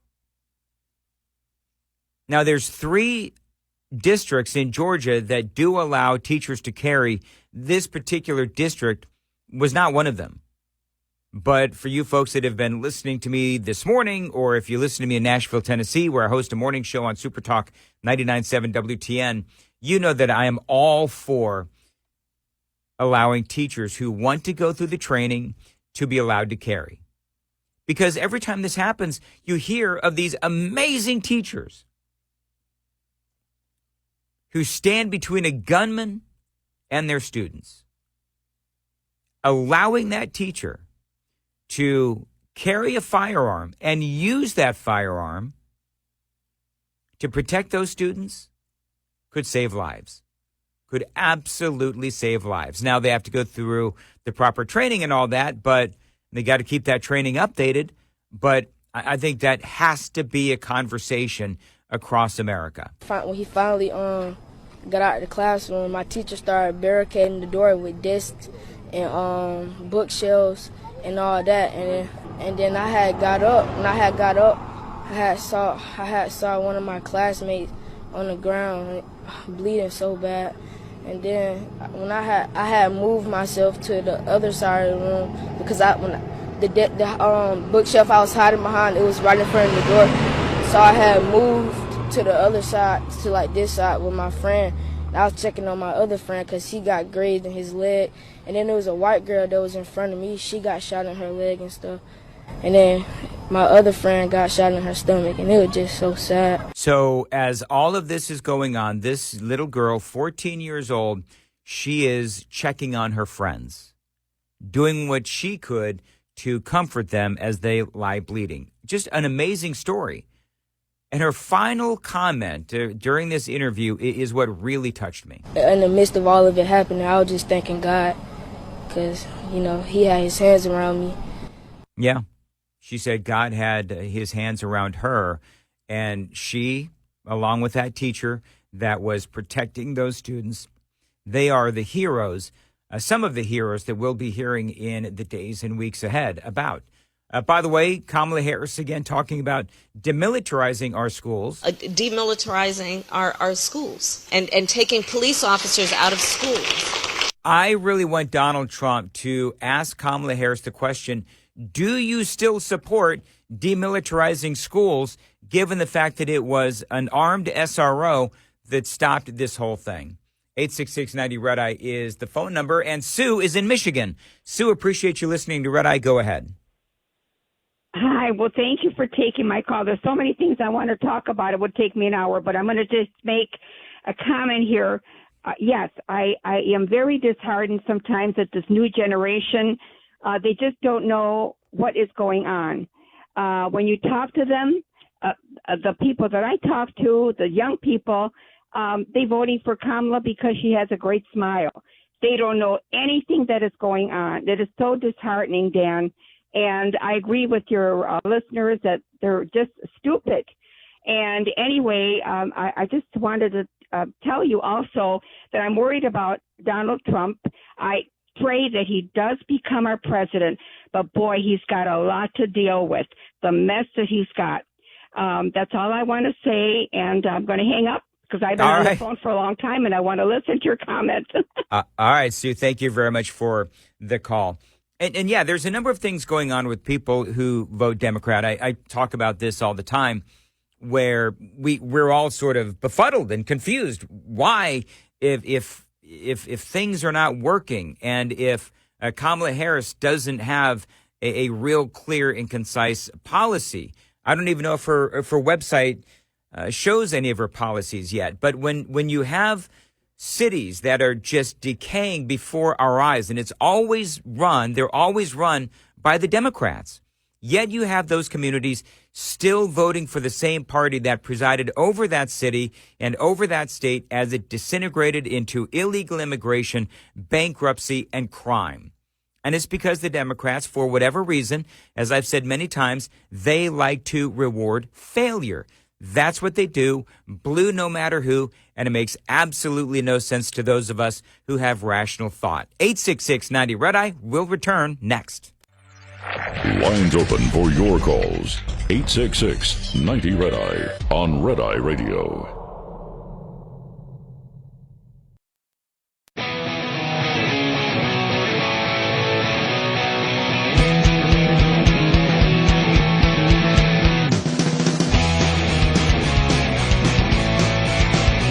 Red Eye Radio, 866-90-RED-EYE. That's where we find Casey calling from Massachusetts. Hey, Casey, how are you? I'm good, thank you. How are you? I'm all right. Go ahead. I guess I'm just a little confused because when you talk about this stuff, you make it seem like this is all really brand new. But, I mean, the first mass shooting that we had in the United States was 1966, University of Texas. Right. A shooter from the tower killed, 22 people? I don't remember how many were killed in Texas. Right, and that's irrelevant because people were killed, so the number isn't really a thing. It's just like lives were lost. It's not a topic of discussion. At the end of the day, we've been dealing with this for going on 50 years. This is not a new thing that we're seeing. This is not a new development. 99, we had Columbine. I was a senior in high school. Like, you want to paint it as this like Kamala Harris thing. It's irrelevant of anybody who's running for president, whether you're Republican. Casey, first of all, you can't. Casey, hold on. You can't curse. Okay, so that's number one. I'm not going to dump you, but you can't curse. All right. We're all frustrated. All right. Well, so it's like it's not a curse word. It's like I get what the FCC tells you, but I'm sorry. Like I'm frustrated that we keep dealing with all these. You know, Casey, you're out. So I'm going to say this about Casey because I think Casey's got some issues. But here's what I would say: is that the what he told the screener, we typically don't do this, but what he told the screener was if these school resource officers work, then why are people dead? And so my answer to Casey would be that there's a difference between, say, 4 people dead and 30 people dead. Isn't there a difference between 4 people and 30 people dead? Yeah, of course there is. The carnage, Casey, if you're listening, the carnage would have been a lot worse, if there were no school resource officers in the building. And certainly if they were unarmed, wouldn't have stopped it at all. So that's number one. And number two, the reason why it's relevant for this election is because Donald Trump has gone on record as saying that he supports the ideas of fortifying our schools, arming school resource officers, and doing whatever we can to keep our kids safe. Kamala Harris, as I've played the audio now probably way too much this morning, but people are always tuning in and out, she is on record as saying we need to, air quote, demilitarize our schools.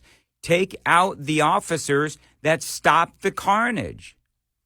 And so, Casey, I'm sorry if you don't feel like that is a relevant conversation to have, but then I would just have to question, your political acumen, to be perfectly honest, because this is truly a situation, this is truly an issue that could literally save lives, Casey. So I'm sorry if you don't get that, but you know what? Keep listening and maybe you'll learn something. 866-90-RED-EYE is the phone number, 866-907-3339.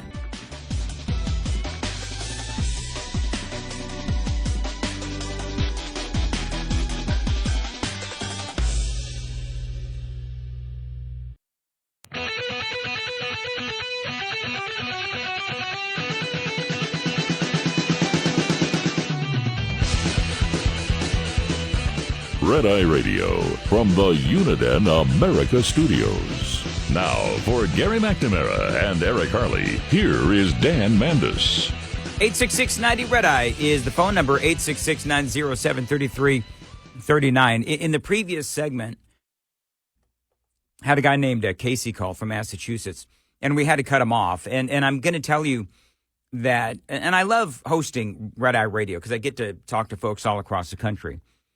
But last night, at the end of the last hour, you can catch it on the podcast, but I had a great call with a kid, a young adult. I think he was like 19, 20, something like that. But the phone call itself, I think it went about 10 minutes. And it was a great conversation, and it was a measured conversation, and he actually wanted to have a dialogue. And typically, 10 minutes to spend that much time on a call, on talk radio, that's a long call.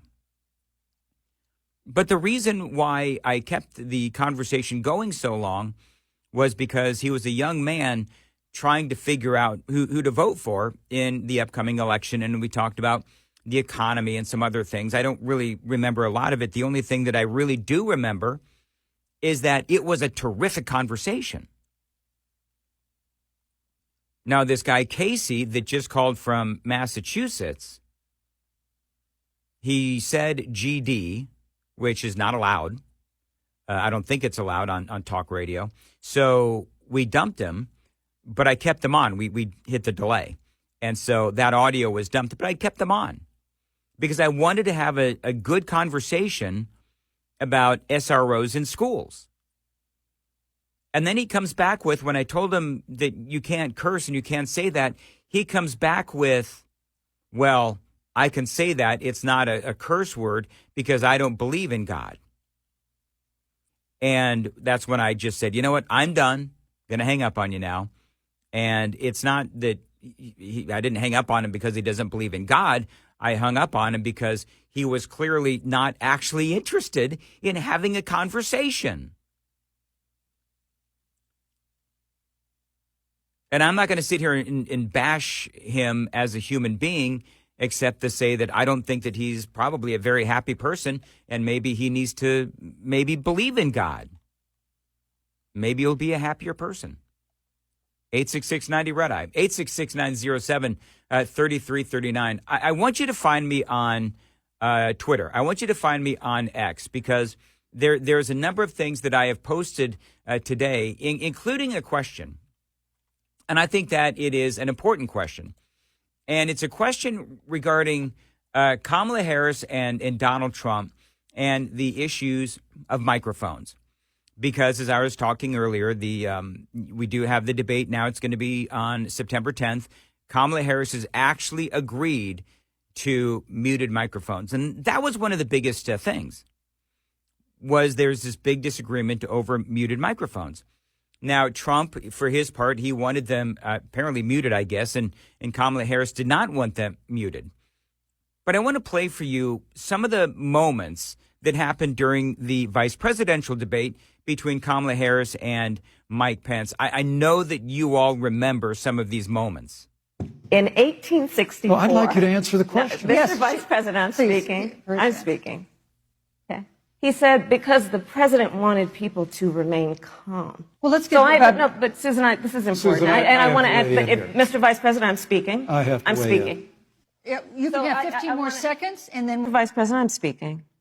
Well, wait. I'm speaking. Be important if you said the truth. I will not sit here and be lectured by the Vice President. I'm speaking. Yeah, I'm about to. So do you remember that? I mean, it was so infuriating. And for a lot of people, I think that was one of the first times that they saw the real Kamala Harris.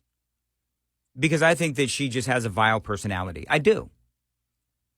And so, but if you go find me on X, at Dan Mandis Show, there's a lot of visual that you need to see within that 21-second audio bite as well, because that's obviously audio from a video. And she exposes a lot about herself just in a shrug, in the tilt of a head or the blink of an eye. And so when you look at that video, you see just how antagonistic she can be. And so I think that for Donald Trump, he was probably, he wanted the muted microphones because he didn't want to have those I'm speaking moments. Because if you're Trump, you can verbally smack that down very quickly. But then you're going to be accused by the media of being a misogynist and trying to speak over a black woman, because that's what would happen. So I think that for Donald Trump, he very easily, and I mean very easily, he could defend himself, in my opinion, probably a lot better than Mike Pence did. But there's no real percentage in being able to defend yourself, because if you defend yourself against that kind of behavior, then the media will no doubt call you a bully, and that's what she wanted to do with the open microphones. Is she wanted to poke and prod and bait Donald Trump into those I'm speaking moments. And Trump was really smart to want the microphones muted, because what that does and what that means is if Donald Trump is speaking, she's not allowed to speak. And if she's speaking, he's not allowed to speak. And so her lack of policy clarity and her lack of ability as a politician to get her message across will not be hidden behind arguments that she would start with Donald Trump, because they were so passionate about this. I was beginning to think that they actually were not going to have the debate. She knows that she's vulnerable. She knows that she word salads. She knows that she's a flip-flopper. She knows that there's a lack of clarity on her policy positions. So the only defense against that is to try to engage in a fight with Donald Trump. And that's why when I was saying earlier that he's got to stay on message, that's part of what I mean. Don't let her bait you, Donald Trump. Force her to talk about her flip-flopping. Force her to talk about her policies. Because her policies is what the American people are against. So what I want you to do, I actually asked a question. I can't remember what the question was.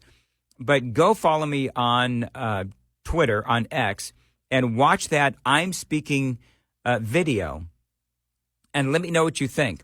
Is Donald Trump actually doing the right thing by demanding that these microphones being muted? And what do you think? Is that a good idea? Personally, again, I think it is for the reasons that I just mentioned. Liz Cheney has come out now, and she has said that she will be voting for Kamala Harris. Deeply about this, and because of the danger that Donald Trump poses, as a conservative, as someone who believes in and cares about the Constitution, I have thought deeply about this, and because of the danger that Donald Trump poses, not only am I not voting for Donald Trump, but I will be voting for Kamala Harris. Kind of weird, because this is what Liz Cheney said a few years ago about Kamala Harris. As somebody who is a centrist, and in one fell swoop here, he has put somebody on the ticket whose voting record in the Senate is to the left of Bernie Sanders and Elizabeth Warren. So I think that, the American people are going to look at the substance of this. They're going to look at what she stood for in the past. They're going to look at what she said during the primary election. And it's very clear. She is a radical liberal. She's somebody that has said we ought to spend $32 trillion on Medicare for all. If you look at her record as well in California, she did, in fact, essentially ban gun sales with executive action. And she threatened during the primaries to do the same thing if she's elected. I'm so confused. So Liz Cheney a few years ago recognized the clearly progressive liberal nature of Kamala Harris, and she called her out on it. And that was the right thing to do then. So then why did she come out today and say Deeply about this, and because of the danger that Donald Trump poses, as a conservative, as someone who believes in and cares about the Constitution, I have thought deeply about this, and because of the danger that Donald Trump poses, not only am I not voting for Donald Trump, but I will be voting for Kamala Harris. So it's interesting because I would ask Liz Cheney, okay, so what is more dangerous? An open border, defunding the police, Venezuelan gangs taking over American cities, or whatever danger, and I'm going to put that in air quotes, whatever danger you believe that Donald Trump poses? I mean, I'll wait, but I don't think that she's really going to acknowledge her hypocrisy or the fact that what she is saying, what Liz Cheney is saying, doesn't, simply put, make any sense. But you see, that's what Trump derangement syndrome does to people like Liz Cheney. They lose all rational thought. I want to hear your rational thoughts coming up next. 866-90-RED-EYE. Get in touch with Red Eye Radio, toll free at 866-90-RED-EYE.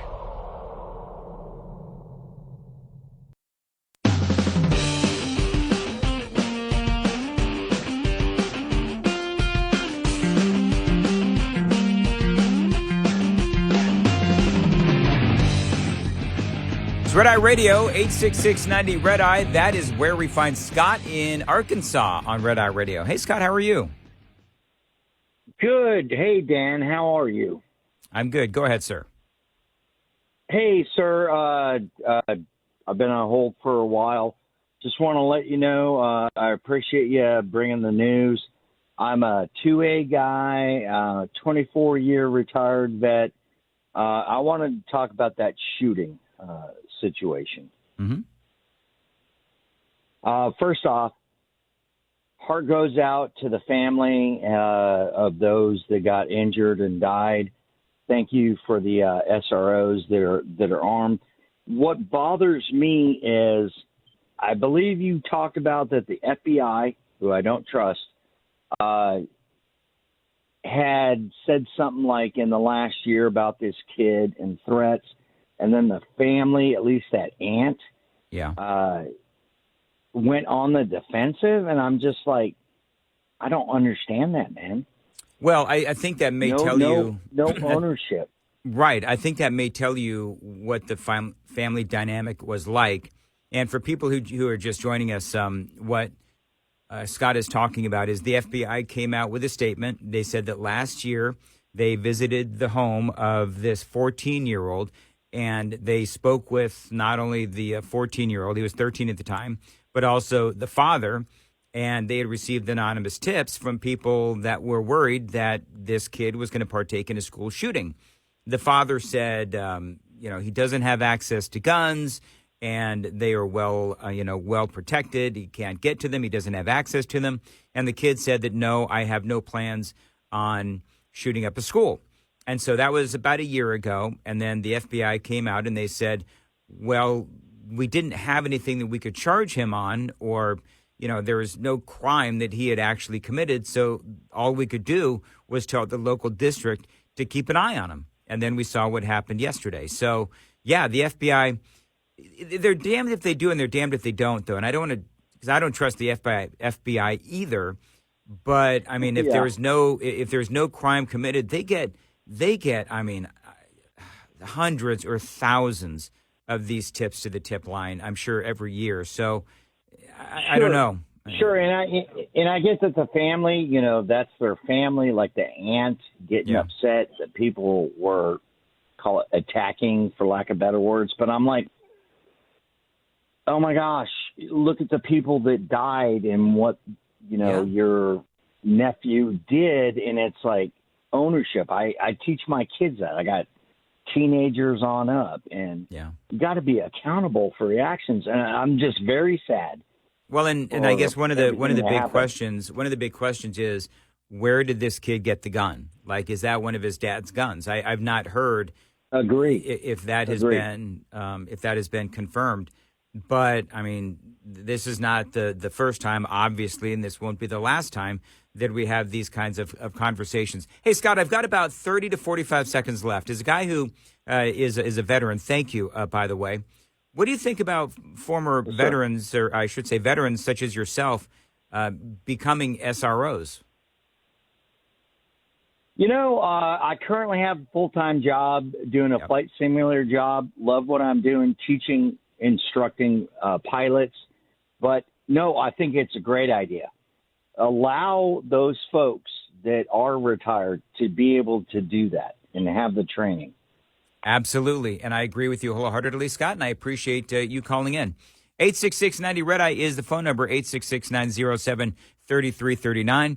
Again, check out that video. It's sort of it's a mashup, a montage, if you will, of Kamala Harris and Mike Pence. They were debating, and it's all of the I'm speaking moments, and somebody put it all together. I have tweeted it out, and I've asked you a question. How do you want Donald Trump to deal with those I'm speaking moments? Because I think that could make or break the debate. Got a lot more straight ahead. Red Eye Radio.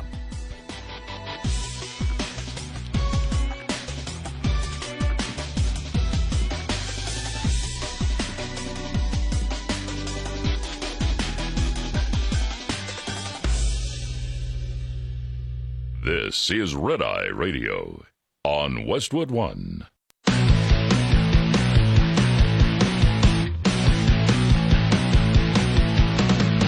Now, it's Red Eye Radio.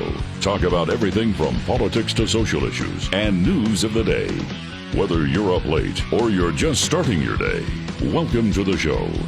From the Uniden America Studios. For Gary McNamara and Eric Harley, Dan Mandis, this is Red Eye Radio. 866-907-RED-EYE. I should say 866. It's late. I'm sorry. 866-90-RED-EYE is the phone number, 866-907-3339. Dan Mandis here. I'm doing Red Eye. Then following this, I do my usual show, mornings on Super Talk 99.7 WTN in Nashville, Tennessee. And please, if you would, follow me on the socials at Dan Mandis Show, and that's on X and also Facebook. So Kamala Harris talking about the debate that is coming up. And one of the things that Donald Trump was talking about in this, what I thought was a really good town hall with Sean Hannity, the topic of fracking came up. Well, I'll tell you what she said. What Kamala Harris has been saying all along, of course, as you know, is that she wants to ban fracking. She has said it a number of different times. And what's interesting is the media doesn't really seem all that interested in trying to fact check her. Now, at some point, they ultimately will talk about the discrepancies between what she said back then and what she says now. She's come out and said that she will not ban fracking. At least that's what she says. The question is, will anybody actually trust that she's telling the truth regardless of what she says? Will you commit to implementing a federal ban on fracking your first day in office, adding the United States to the list of countries who have banned this devastating practice? There's no question I'm in favor of banning fracking. So, yeah. So would you ban offshore drilling? Yes. And I've, again, worked on that. All right. So, I mean, look, that is what Kamala Harris has said in the past. And now she says, oh, no, I wouldn't ban fracking. Why would I possibly do that? Well, again, nobody trusts her. And she's lied many, many, many times before to the American people. But Donald Trump was asked about fracking during the Sean Hannity town hall. The Commonwealth of Pennsylvania cannot even take a chance because that's the real opinion from her. Now, the whole country would go down the tubes if you didn't do the fossil fuel thing. It just would go. And you can do all sorts of other things. But Pennsylvania can't take a chance that that answer is true. But she's been there for 20 years. That's what she's been saying for a long time. And she will do that. There's no chance that she's going to allow it. The election will take place. If she won, you're not going to have any fracking in Pennsylvania. You have 500,000 jobs. Think of that. It's your biggest business. And you get a big majority of your income from fracking. And you have somebody that's not going to allow fracking. She's not going to allow it. You can't take the chance. You have no choice. You've got to vote for me. You've got to vote for me. You've got to. Yeah, that's Donald Trump last night in front of, as you can tell, a very excited crowd. Now, there's other things going on. Did you hear about this? Now, I headlined this just in my notes. Is Joe Biden's Justice Department trying to stifle and destroy its opposition media? Or is there something actually to this story? Now, the Biden administration and the Justice Department, they are saying that Russia has been funding conservative commentators on social media. I'm going to repeat that. The accusation is that Russia has been funding conservative commentators on social media. CBS News, this is what they're reporting, and a number of many outlets are reporting this now. You've heard of Benny Johnson, Tim Pool, and Dave Rubin. Maybe you have, maybe you haven't. But they are on social media, and they're conservative commentators, and they've got millions and millions of followings. And they got millions of people on, Twitter and Facebook and the rest of it. And they basically create content, including videos and podcasts. And oftentimes it is political in nature and does lean to the right. Federal prosecutors within the Justice Department are now saying that they are part of Russian propaganda, paid for literally by Vladimir Putin. This is from CBS News. An indictment alleges that this company, RT, used to be called Russia Today, it's RT, maybe you've heard about it, is paid for and run by Vladimir Putin, and that RT funnels millions of dollars into a company based right here in Nashville. This is where I am, called Tenet Media. Now, Tenet Media, they have arrangements with the podcasters that I just mentioned, Benny Johnson, Tim Pool, and Dave Rubin. They either have a relationship now or they have in the past. They're content creators. They're some of the most popular conservative content creators on social media. Collectively, they do have millions of subscribers and millions of followers. And so the accusation is that Vladimir Putin is, through all of these, various circuitous channels, ultimately funding these conservative commentators, because these conservative commentators are saying things that they believe would help the Russians. Now, in response to the indictment, and this is what's interesting, because I had a lot of people sending me notes saying, aha, we knew you conservatives were nothing but Putin's puppet, all that kind of stuff. Because I got a lot of hate listeners, and this is the stuff that I get all the time. Well, Tim Pool and Benny Johnson have both come out and said, no, they were duped. They had no idea that Tenet Media was accepting money from the Russians, funded by the Russians. So they were duped, apparently, just like everyone else. So Tim Pool wrote on social media, should these allegations prove true, I, as well as the other personalities and commentators, were deceived. And we are victims, he says. I cannot speak for anyone else at the company as to what they do or what they are being instructed to do. He said that his podcast was licensed by Tenet Media and did exist before the license agreement. In other words, they didn't, hire him and then he started a podcast. He had a very successful podcast and then Tenet Media picked him up. Poole also said that he has full editorial control of his show and its contents, which he said are often political. Benny Johnson, who, by the way, Benny Johnson is one of my favorites, he said in a separate statement shared on social media that his company was pitched by a media startup a year ago to provide content as an independent contractor. He said that his lawyers negotiated a standard arm's length deal, and that deal was later terminated.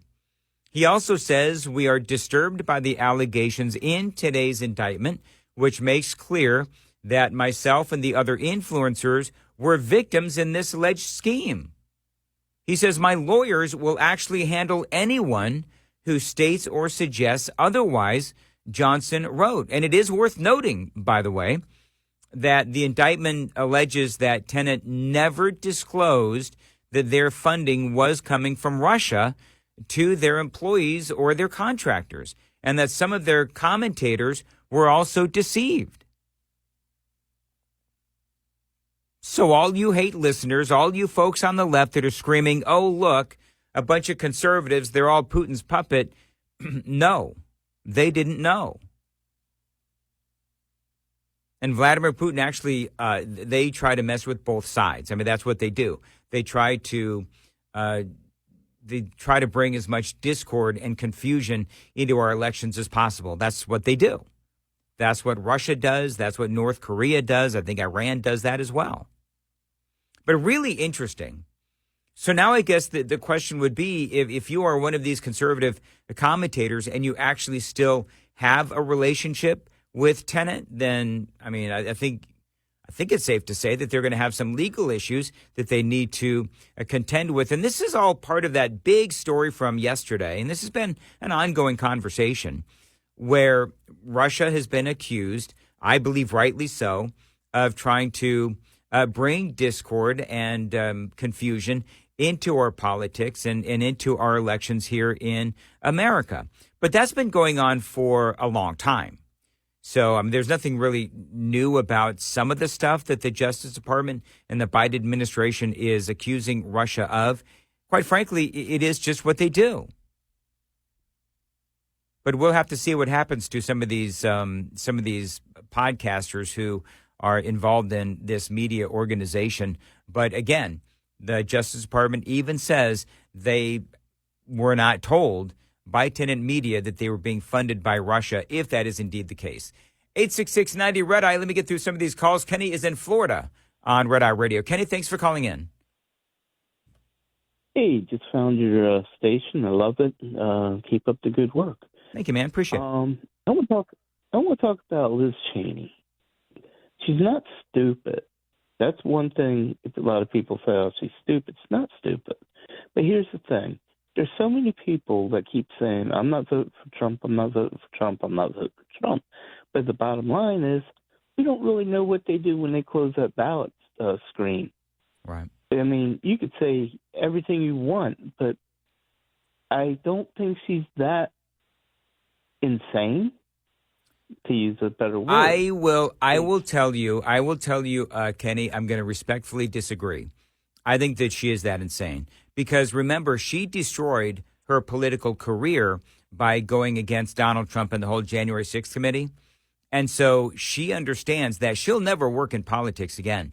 Her only choice is to continue to be that anti-Trump Republican so that she can get a guest speaking slot or a hosting slot on MSNBC or CNN. I think that's her only option right now because she'll never work in the Republican Party again. And for people who aren't sure what Kenny is talking about, and Kenny appreciate the call, Liz Cheney, I wrapped up the last hour with this. Liz Cheney came out and she announced that she will be voting for Kamala Harris.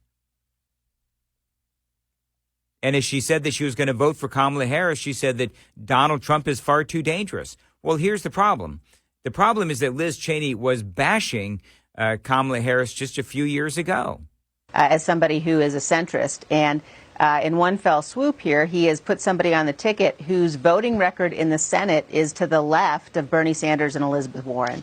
So I think that, the American people are going to look at the substance of this. They're going to look at what she stood for in the past. They're going to look at what she said during the primary election. And it's very clear. She is a radical liberal. She's somebody that has said we ought to spend $32 trillion on Medicare for all. Yeah, I mean, she goes on, but I think you get the point. So if just a few years ago she was so incredibly anti-Liz Cheney, well, then why all of a sudden now did she come out earlier today or yesterday and announce that she was indeed going to vote for the same woman that she was bashing just a few years ago? Deeply about this, and because of the danger that Donald Trump poses, as a conservative, as someone who believes in and cares about the Constitution, I have thought deeply about this, and because of the danger that Donald Trump poses, not only am I not voting for Donald Trump, but I will be voting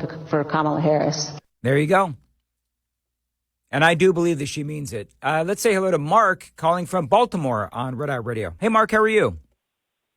Good, Dan. Welcome. And our affiliate in Baltimore, WCBM, just picked up your show on Labor Day morning. And I want to commend you. I want to commend you. Your father would be looking down, saying how proud he is of you doing this show. Of course, you be listening to Ozzy Osbourne in the back seat, and he wanted you to listen to talk radio. You're doing a great job. Great job. Well, thank you, Mark. Appreciate it. You were so great. You were so great with Jason yesterday when he was talking about price gouging. Well, as Kamala says, the price gauging doesn't even know that. Right, exactly. But what I really want to do, this is a pivotal point, that I don't have social media and all those big things and computers, etc. I'm an old timer, but NBC did a report about the Gen Z vote and saying how big it's going to be. And there's one clip that's out there that a few talk shows are playing very I only heard it once or twice. I know you played it too. But the big thing is that Kamala said the population of 18 to 24-year-olds are stupid. They live in dormitories and they're supervised by resident agents. Yep. People heard that, and that was press, and even Donald Trump's campaign made that commercial. That it would be just like the effect of Hillary saying that the people were smelly Walmart voters and a basket of deplorables. No, I remember all that, Mark, and I very much appreciate the call from Baltimore. Yeah, this is the offending comment. And it's a specific phase of life. Remember, age is more than a chronological fact. What else do we know about this population, 18 through 24? They are stupid. That is why we put them in dormitories, and they have a resident assistant. They make really bad decisions. Yeah, and it's a specific phase and if they of life. vote for Kamala Harris, that's going to be one very bad decision for these folks. But I appreciate the call, and you're right. We do need to bring as much focus as we can onto that soundbite. 866-90 Red Eye. We'll return next. Brought to you by Hot Shot Secret. Hi, I'm Jen Loomis, a transport safety expert at JJ Keller, and I'm here to share a tip on roadside inspections. Once a roadside inspection is completed, the officer will close it out, which involves the officer writing or typing up the report. The more the officer found during the inspection, the longer this will take. If violations were discovered, most officers, as a courtesy, will explain the violations to the driver. If there were any out-of-service violations, the officer will normally explain what must be done to get the out-of-service order lifted. Drivers need to be very attentive during this part of the inspection. The driver also needs to read and understand the complete inspection report. After receiving the inspection report, the driver has 24 hours to get the roadside inspection report to the motor carrier. If the driver will not be returning to a company facility within the next 24 hours, the driver needs to know to get it on the way to you via email, mail, or fax within 24 hours. This tip was brought to you by J.J. Keller & Associates. Visit us at jjkeller.com. Lines open for your calls. 866-90-RED-EYE on Red Eye Radio.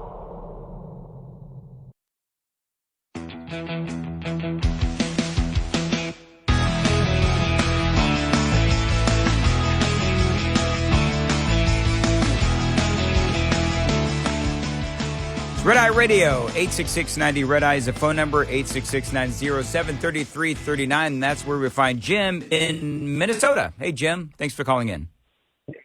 Hey, you betcha. I originally called in a while ago about the school shootings, but with all the conversation, it really points the way to a bigger picture. Our society is really a weak, emotionally immature society. When you've got people like Liz Cheney and Jimmy McCain coming out saying they're going to vote for Kamala, basically because they don't like Trump, they know that Kamala's father was a Marxist. You know, even Walt Disney, when he was alive, said the communists were coming into Hollywood and infiltrating Hollywood. This is not an overnight sensation. This has been going on for years. And then getting it back to the school shootings, we've got kids that cannot deal with their emotions. A lot of us, I was bullied. It didn't make me a school shooter. You know, it's just, and then we got college kids that need safe spaces. And then, you know, I've got even family members where you mentioned the word Trump and they go hog nuts. And we've got a society that does not want to have table talk about politics or religion. Well, I grew up talking politics and religion, you know, and we can't have conversations anymore because everybody is so emotionally uptight. Well, you're absolutely really right. A bigger picture. Well, but do you know why that is? I think, Jim, part of it is that you have all of these people. Their focus is more on their emotions as opposed to, you know, accomplishment. And I think this all goes back to, not to go too deep with this, but I think that a lot of this goes right back to everybody gets a trophy. And everybody is so hyper-focused on their feelings and, you know, they don't want to be left to feel uncomfortable. I mean, that's the problem we have in America today. Thanks, Jim.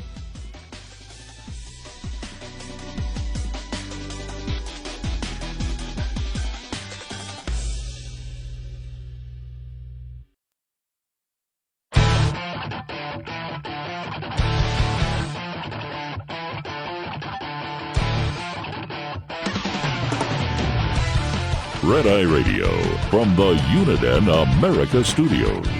Now, for Gary McNamara and Eric Harley, here is Dan Mandis.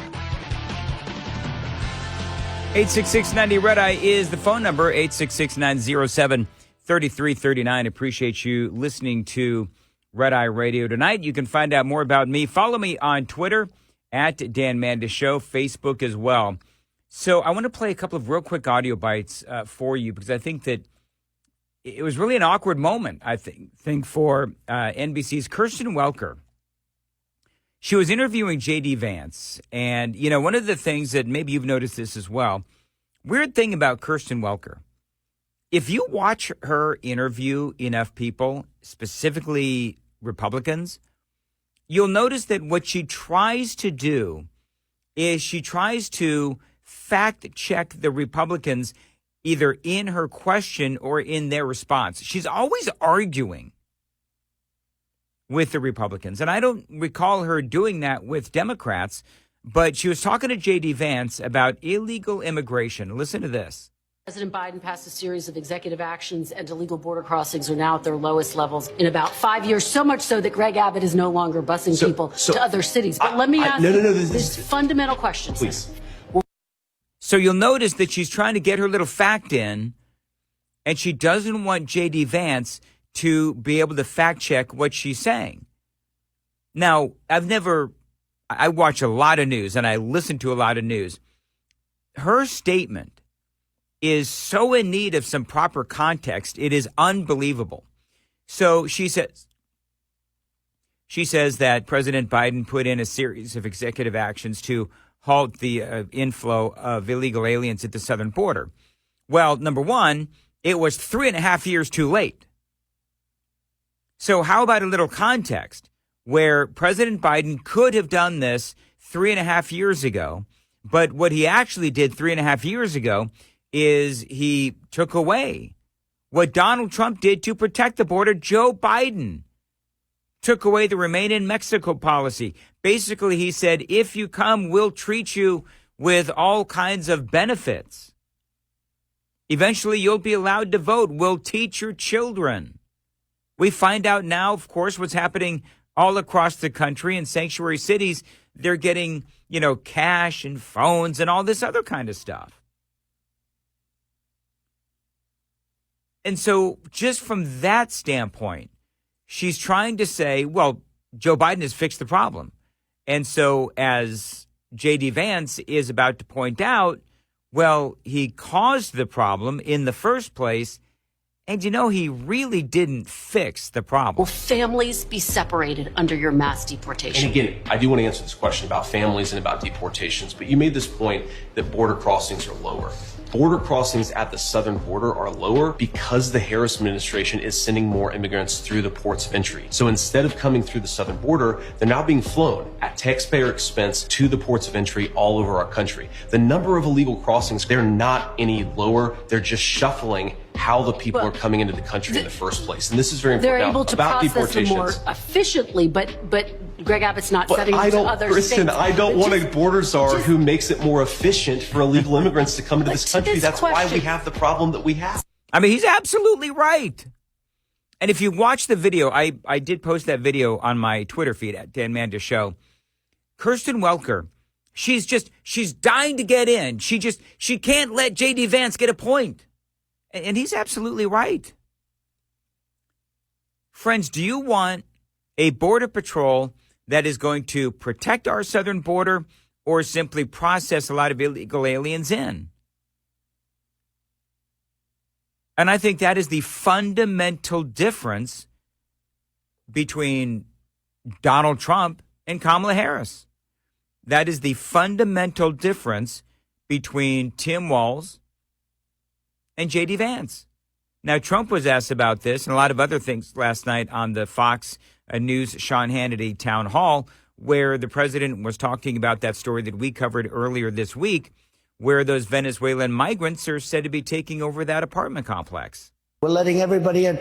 Take a look at Aurora in Colorado, where Venezuelans are taking over the whole town. They're taking over buildings, the whole town. And the sheriff, who can blame them? I mean, they have AK-47s. You saw it the other day. They're knocking down doors and occupying apartments of people. The people are petrified. And it's getting worse and worse. You look at New York, Chicago, Los Angeles, and now you look at all over the place. You take a look at Iowa, Idaho, places that never had the problem. They're pouring in. 21 million people, that's bigger than New York. And we have to stop it. And we have to do the largest deportation in the history. Yeah, and listen, 70%, the last time I saw a poll on this, 70% of the American people do want to see some sort of mass deportation. Now, I'm in Nashville, Tennessee. I host a morning show on Super Talk 99.7 WTN, a proud Red Eye Radio affiliate, and I'm a big fan of Gary and Eric. But listen to this. An illegal immigrant that has been arrested in my state of Tennessee has now been arrested for attacking a man with a pickaxe. The pickaxe was embedded in the man's skull. And a guy that I follow, and I know him, he's a great guy, great conservative, Robbie Starbuck. Red states should defy feds and deport all illegals before they can hurt Americans. Does Kamala, he says, dare Kamala to jail you for protecting your citizens? And I think that he's got a great point. Dare Kamala Harris to jail you in conservative states, in red states, for protecting your citizens. And he's got a great point. And I know that a lot of people, I think at this point with illegal immigration, I do believe that people are getting tired of hearing about it. And I understand that. But you folks that are, listen every day and listen every night and you hear the stories all the time, people are just paying attention now. I know it's hard to believe, but people are just starting to pay attention. Now, a lot of you folks have been paying attention for years. But the independent voter, those independents, they need to hear this stuff. Even if you've heard basically the same thing, especially for the last 3.5 years, people are just tuning in, and we need to convince them that Donald Trump and J.D. Vance will be able to protect America and our sovereignty and our families from illegal immigration a lot better than Kamala Harris and Tim Walz. I mean, that is obvious. Paula is in Maine on Red Hour Radio. Paula, thanks for calling in. Hello. Hello. Go ahead. Yes. Hello. So my big thing is they every time they put Russia, but they refuse to vote on a bill that would stop illegals and non-Americans to vote in our country. And so what's the point in Russia? If anybody can vote in our country, I mean, they'll just fly to this country, vote, and go home. Well, okay, so you bring up a great point, and I'm going to expand on that, Paula. Number one, and she's referring to a story earlier that I had where the Biden Justice Department has accused, I don't have the story in front of me, so I'm going to have to do this from memory, but Biden's Justice Department is accusing a company here in Nashville, where I am, Tenant Communications or something like that, of being funded by the Russians. And Tenant, what they do is they have several conservative voices that are out there, including Tim Pool and Dave Rubin and Benny Johnson, I think it is.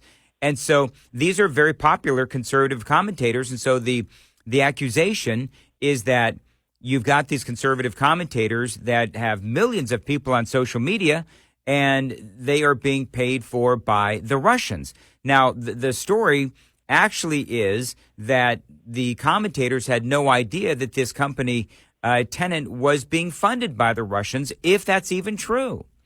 But you got a lot of people out there that are saying, oh, I told you, those conservative commentators, they're all about Russia and they're Putin's puppet and all that crap, and it's not true. But the people on the left are saying, see, you've got Russia trying to manipulate our elections. Here's the deal, Paula, is that I'm going to take your point a step further. If you want to talk about manipulated elections, let's talk about our own media. I mean, leave Russia out of it for a minute. Talk about our own media and how they do everything they can to help the Democrats and denigrate the Republicans. They have been doing that for years, and especially since 2016. I mean, you want to talk about all the anti-Trump rhetoric even during his administration. They reported breathlessly and endlessly for years about Russia collusion. That turned out to be false, by the way, as everyone knows. That's number one. That's why I brought up Russia. Yeah, that's exactly right. And so I myself am far more concerned with our own media's manipulation of this election than Russia is, than I'm concerned with Russia. And go ahead. I stand with you on that. I stand exactly with you on that, because I'll tell you, I was an independent. I almost always voted Democrat because I didn't like people like Mitt Romney and stuff, because I was from Massachusetts originally. And, but the case that brought me over and opened my eyes was the original case on that D.C. with that kid that was attacked by the Native American. Yes. That was what opened my eyes, because at first I'm looking at like, okay, and then when I saw the whole picture, I'm like, oh my God, that's a whole different story. Yep. And that's when I opened my eyes and said, the media is lying to us. They're only showing us bits and pieces of the truth. So the truth is not the truth, because they're only a piece that makes one person look bad and not the whole picture. Well, and you're right, Paula. And the other thing I would say, and just always remember this, a good friend of mine said this here in Nashville, it's not only what the media tells you, but it's also what the media does not tell you. And when it comes to, for example, the open border, the media has been silent on the open border as, you've got Kamala Harris and Alejandro Mayorkas and all these other folks saying, the border is closed, the border is closed. And the media, by and large, backed them up on it. So, I could do an hour of talk radio on this. Thank you very much. I appreciate the call. Paula in Maine. And this is Mike in Phoenix on Red Eye Radio. Mike, go ahead. Sure. How you doing? I appreciate the opportunity to come on your radio here. Just wanted to talk in reference to this, talking about mass shootings and political views all aside, gun control to the side. I was curious about it, looking into it, and seeing that mass shootings show that 98% of mass shootings were after the passing of the school, what was it, the gun-free school zones. Yeah. And when that passed, that policy passed, they took all the weapons away from, I remember being in high school, it took away the weapons from the resource officers that were present at the schools, that did the liaison between the student body and law enforcement population. And to see them disarmed, and it was the weirdest thing. Well, looking at the numbers, I was just researching it. This was after the Uvalde shooting. I just was curious about it, and I see that it showed that 98% of shootings of the mass school shootings happened after that policy was enacted. The only one they showed that was before that was that Austin that you all spoke about earlier, the Austin shooting. But looking into it further, as I was just looking at, the curiosity was about the mass shootings. Come to find out that Biden was the one pushing this that policy of back in his prior, in his early political years, was one of the ones pushing for this gun-free school zone policy. Not knowing, I'm sure it was absent malice, but without knowing, so he created the school environment as a soft target. All of a sudden, yeah, they did. And by the way, and by the way, Mike, I'll say it's not only schools that are soft targets, but it's all of these gun-free zone businesses as well. Yes, sir. Yes, sir. And and I think, I don't know if they go with good intentions. Something that we as Americans got to understand is, listen, I'm not a gun freak. I have one pistol. I can't tell you the trajectory. I can't tell you the information about the ammo to it. I just know I got a weapon for self-defense. I do training with it. Right. That's my extent of having a weapon. However, do we as Americans understand when we do gun control, when we pass policies on gun control, the only ones we are disarming are the law-abiding citizens, because they are the only ones going to go by, follow the law. Well, and Mike, I got to tell you, you're absolutely right. Unfortunately, I'm up against the clock. But you know what? Good intentions or not, the Democrats and Kamala Harris incredibly ill-advised on all of this, and I appreciate the call. Get in touch with Red Eye Radio, toll free at 866-90-RED-EYE.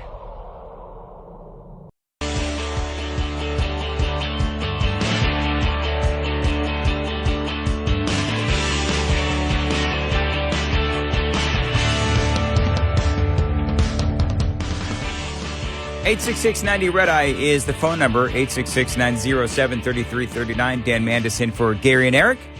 They return on Sunday night, Monday morning. Looking forward to them getting back. You can follow me on Twitter at Dan Mandis Show. Coming up, J.D. Vance, spot on when we talk about illegal immigration. Wait till you hear this audio. It's coming up next.